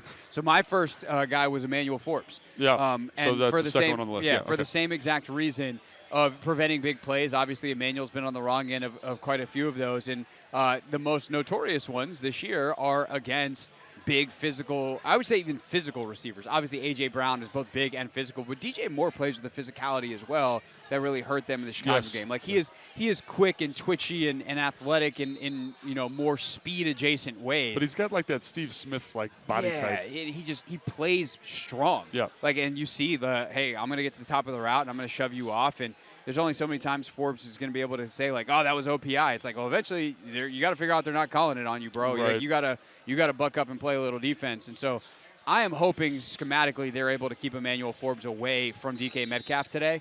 But if he winds up on him, or in general, whatever he does, like Emmanuel Forbes is very important in the don't give up big plays. Yeah, and just a little add-on there. Like also Jack Del Rio. Like how do you maximize those matchups, right? Because we talked about this earlier. Like him versus Tyler Lockett or him versus Jackson Smith and Jigga, him being Forbes in this case, is I think a favorable matchup for this team, or at least a neutral matchup. It's the DK Metcalf one that makes everyone go, ooh, I don't know. So how do you call your zone coverages? How do you call your man coverages to make sure that that's not the matchup you're getting in those looks? So. Yeah, and like it's one thing if he's over DK and it's a cover 2 look, right, where you don't have to run with him down the field and you can kind of sit underneath a route or whatever. Reroute underneath and carry a little bit. Yeah, 100%. And there's safety help over the top. It's, oh, God, it's cover 3. Like, oh, we didn't man up on him. Well, you played cover 3 and it was a vertical route, so it's basically the same thing. Right. Number 3, Anthony's pick on the offensive side, just so happened to be where he went. Logan Thomas at tight end. What do you make of his potential to impact the game today? I think we talked about this a little bit earlier with Logan Thomas and Gibson. I think someone in the chat had a question on that. And to me, it's more just how do we attack the coverages, right? And so the personnel isn't quite as important. So obviously, if it's cover 3, tight ends are great versus cover 3 structures, right? Because you're working the seams, you're working across, you're attacking those hook players. But they do enough cover 2 that you say, oh, that might not work, or they do enough man that might not work. So to me, it's just what is the concept versus the coverage? Is it correct? Obviously, Logan Thomas has been great throughout the season in terms of finding opportunities in that relationship with Sam Howell. But it's also, to me, it's more of an EB maximizing these guys as opposed to the individual matchups, because so much zone, right? Yeah, no, I think the reason Anthony said, which I do agree with though, is like Logan is one of the key guys at this kind of new facet of let's get the ball out of Sam's hand actually quickly, right? Like it's just easier to throw on a 3-step drop to someone who's closer to you, right? You're not throwing a ton of 3-step drop deep outside. It's like, let me hit the quick slant over the middle. Let me hit the 5-yard sit over the ball. Let me hit the short hitch the stick, right? And your tight end is running a lot of those. Also, as they've max protect a little bit more, Logan's got to buck up as a pass protector. So he definitely has a role. For me, I'm with that 100%. My number one offensive guy is Terry. The reason being, this is a road game. Your stars have to show up in big ways on the road. And obviously, he is the biggest star on the team. He's got to find a way to make plays. And I also think, like, going back to the EB part of this, if you know that you're playing a bunch of cover 3 and, like, some of those seam stuff are going to be open, can you line Terry up inside a little bit more? Yeah. Like, can you create the matchups you want in those zone coverages where you unlock one of the best vertical receivers in football to get vertical? And to your main point about like your playmakers having to make plays, I think back to the New York Giants game when things got a little hairy, and the thing that got him going was Terry on some explosive plays. And I know that's not always the case, but maximizing him is going to be important. So you mentioned formation, you mentioned opportunity. I love the quick game analysis. That's awesome because in cover 3 and cover 2, especially in cover 3, there's only 4 underneath defenders. So if you've got a 4-man route concept, you can really manipulate those guys. Obviously, cover 2 is a little bit different. Yeah. Want to kind of attack those bows, kind of that 10 to 15-yard window right behind those linebackers. But 100% agree with that. And, yeah, man, I think both those are really good players. But, I mean, I think it kind of extends to all of the offensive playmakers. Like, how do you get Jahan Dotson? But I think on the road, Terry McLaurin and Logan Thomas are great because of their relationship with Shannon, because of their role within the offense. No doubt about it. All right, next up, Brian Robinson. And this is the one that is always funny because I think both of us would be like, yes, we would like to see Brian Robinson involved in the game. And Eric Bieniemy's like, I don't know. I don't really like running the football that much. So, B-Rob, getting him involved, screen game, some of these run game extensions, if you will. Is that possible, or would you prefer to see like an Antonio Gibson? And how do you deploy the running backs today? I think that's a really good question. And I think Brian Robinson, Christian Rodriguez, Gibson, they've all kind of had their moments this year. And I think back to last week with Gibson, and he was the guy. I thought that towel was on fire for a second. He just got the light the right way. I was like, what is happening in here? Chaos. There's actually also that Steelers fans here waving their terrible towels, as there seems to be a scrum brawl situation at the end of the Steelers-Packers game. So those two teams getting separated, but Steelers ultimately get the win, 23-19, presuming that the flag is all at the end of the game. Yeah, and so I think back to the Seattle game with the running backs, obviously everyone wants them to run the ball more, and I get that, but that's not who they are. But to your point, who is kind of the person this week? We've seen B-Rob do it, we've seen Gibson do it, we've seen Rodriguez do it. And I think as it's going back to the roles within the offense, in the passing game, we mentioned Logan Thomas, Terry McLaurin, it's the same thing in the run game, and then just making sure you get those plays called, which I think coincides also. You always talk about canary in the coal mine. That's a big thing for you. The running backs in this offense, to me, are canaries in the coal mine because they're not the main thing, but they're the secondary thing, and they're a big part of the secondary thing. But the only way you get to that secondary element is by running plays and converting on third down. Right. It also, if you like, that's a metaphor, analogy, whatever it is, for being an indicator of it's healthy. If those running backs are getting touches, that means that you are being super productive and efficient. And so B-Rob's always great for that. My last guys was John Allen and to a lesser extent Deron Payne. I wound up just picking John for the sake of the radio segment. But again, same kind of principle of your stars need to make plays, and defensively these guys need to show up. You need to limit Seattle in the run game. You need to generate pressure. If you can generate pressure, and the thing is you really want it to come from internal against Seattle, because if you start trying to get too crazy on the outside, Geno gets out of the pocket. That's not an ideal situation. He's way better outside the pocket than he is in it. But if you can collapse and compress the pocket from in front of him, I think he'll speed up. I think he'll make a back throw, and I think he'll throw it to you. I don't know if we have enough time to do this right now, but do we have the inactives for Seattle? I can look it up real quick. Maybe after the segment. But so John Allen, prior to this week, the interior of the Seattle offensive line, was a little bit kind of musical chairs, right? The backup guard, rookie guard, moving guys in and out. I heard that all those guys were supposed to be healthy this week, but still, to your point, even if the matchup isn't like the most conducive of all time, I do think it's important that those guys have big games. Not just for the fact that compressing the pocket from the inside is important, but because they're the best players on your defense. You've paid them the most money. Let's maximize those guys as much as we can. Let's help them be better. One of the reasons, you kind of move on from Chase is to help John be the best version of himself. So Casey, James will be out there. They're going to be rushing the passer. They're going to be maximizing what he does. Can't wait to see that. But, again, talk about guys that need to play good football. It's John and Payne for sure, 100%. D. Eskridge, Kenny McIntosh, Curtis McClendon Curtis, Anthony Bradford, Raekwon O'Neal, Miles Adams. Yeah, so Anthony Bradford was the starting guard for them last week, which tells me that they've had another kind of turnover situation here. Curtis McClendon is usually their backup guard as well. So looks like they're going to have kind of a different amalgamation. This will be their 7th or 8th different group of guys playing football for them this week on the offensive line. So they've had some issues. But, again, big physical dudes inside. Again, you need a big day from John and Payne. That about it. All right, we got about 10, 12 minutes until kickoff, which means we got time for just a little bit more. Denton Day will join us next, make predictions, give you our difference maker of the game. That is next. Take Command pregame show wrapping up here on 106.7 The Fan.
Take Command pregame show wrapping up here on a burgundy and gold game day. Final few minutes, we get you predictions, we get you our difference maker of the game as well, and we do all that with the help of Denton Day. Denton, of course, host of Burgundy and Gold Game Day Live, producer of the Kevin Sheehan Show as well, so y'all know him from that role during the week. He's back in our DC studios. Denton, what's up, man?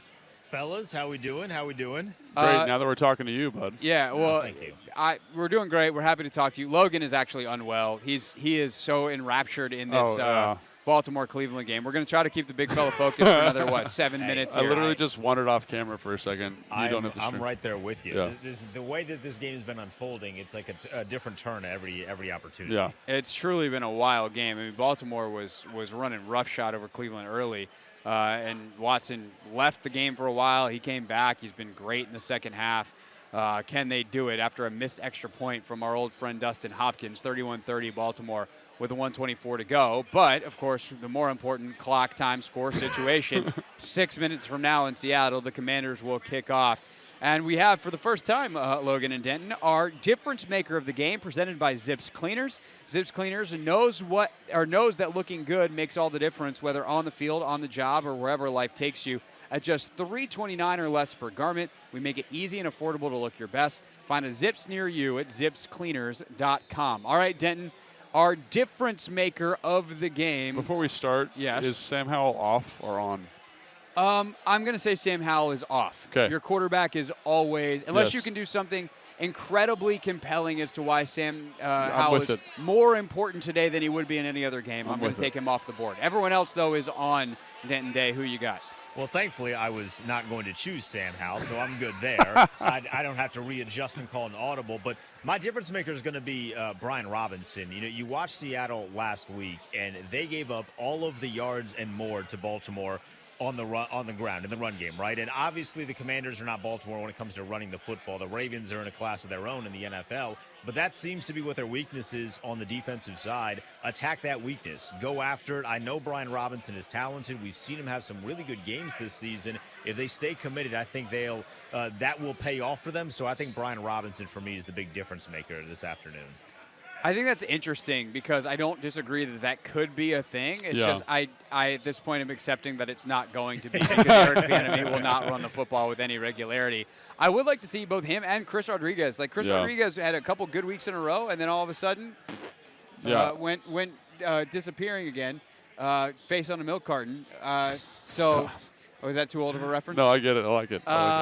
So I don't know, man. It seems logical, Denton, and I think there's certainly possibilities, but we'll see if EB goes that route today. All right, who's your difference maker, Logan? So for me, it's going to be Charles Leno. I think when you look at this defensive line for the Seattle Seahawks, thank you.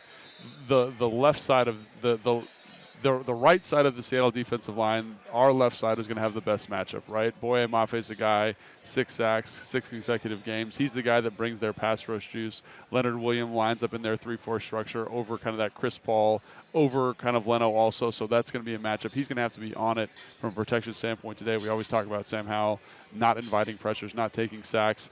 Boye Mafe, if you get quick wins, he's going to have a lot of sacks. So if hopefully Leno, especially in the noise of the Seattle stadium, like he's going to have a hard time getting off on the silent count, all those things. I'm really keeping an eye on that matchup. If he plays well, I think it gives us a chance offensively to push the football down the field. I'll go offensive line as well. I'll go with Tyler Larson. Because I got twofold for you. One, Leonard Williams has already had success against this team once this year. That is true. Let's not repeat that, shall we? It's the reason Tyler Larson is playing is because of how Leonard Williams and to a larger extent Dexter Lawrence played against Nick Gates a couple of weeks ago against the Giants. The trade happens. Voila, Tyler Larson. But also, Logan, you mentioned the noise, the communication amongst the offensive line. You need to be very distinctive with your points, as in literally like you are pointing at who's the Mike, who's the Will.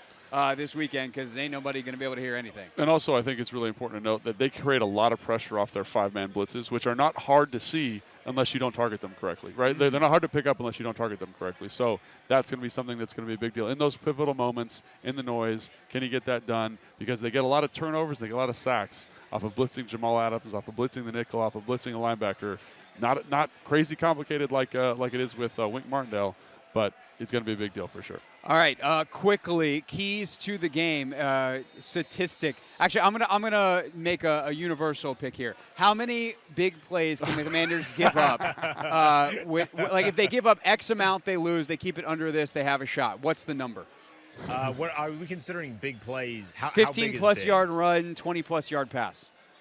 I'll say they got to keep that under 4.5. If they keep it under 4.5, there's a chance. If it's like 6, 7, even more than that, they're in trouble. Yeah. Yeah, I was going to say, like, you said 4.5? I said 4.5, yeah. I'd probably make it 3.5. I was going to say 3.5, yeah. That's if what they I was give saying. up 4, I think they're still We've toast. spent too much time.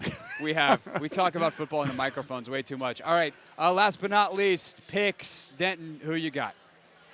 So I made this pick on Friday. I think I'm going to stick with my guns here. I do think Seattle's a really good football team. I think they get the better of the Commanders this afternoon. I'm going to go 20-14 Seahawks win. Logan? Gosh, we were talking about teams that are really hard to pick. Yeah. And Washington is a team that is really hard to pick. Very. So I think, I don't know, man. I have no idea. My confidence in the defense is very low. My confidence in the offense is very high. My confidence in Seattle is very low. So I don't feel great about this game. But I'm going to say this is a Commanders show. So I'm going to say 27-24 Commanders is what I'm going to say. I'm going 27-24 the other way, Yeah, Seattle. By the way, Dustin Hopkins just hit a game winner for Baltimore. There's a flag down. I think that's because Baltimore hopped over the snapper. So Browns come back and beat the Ravens. Oh, my gosh. Stunner. What a game. Absolutely chaos in Baltimore. Indeed, that is the call. Field goal is good. Redemption for Hopkins, who missed a field goal and an extra point earlier. So that is the early window of games. Late window's getting started now. Denton, of course, along with Linnell Willingham, has you covered for the Commanders and Seahawks. That is next. Logan and I will see you after the game on YouTube. Make sure you're subscribed at 106.7 The Fan and the Team 980. Then I'll see you 4 o'clock tomorrow. Don't be late. First and 10 gets the Hoffman Show started at 4 on the Team 980. Thanks for listening and watching, and we will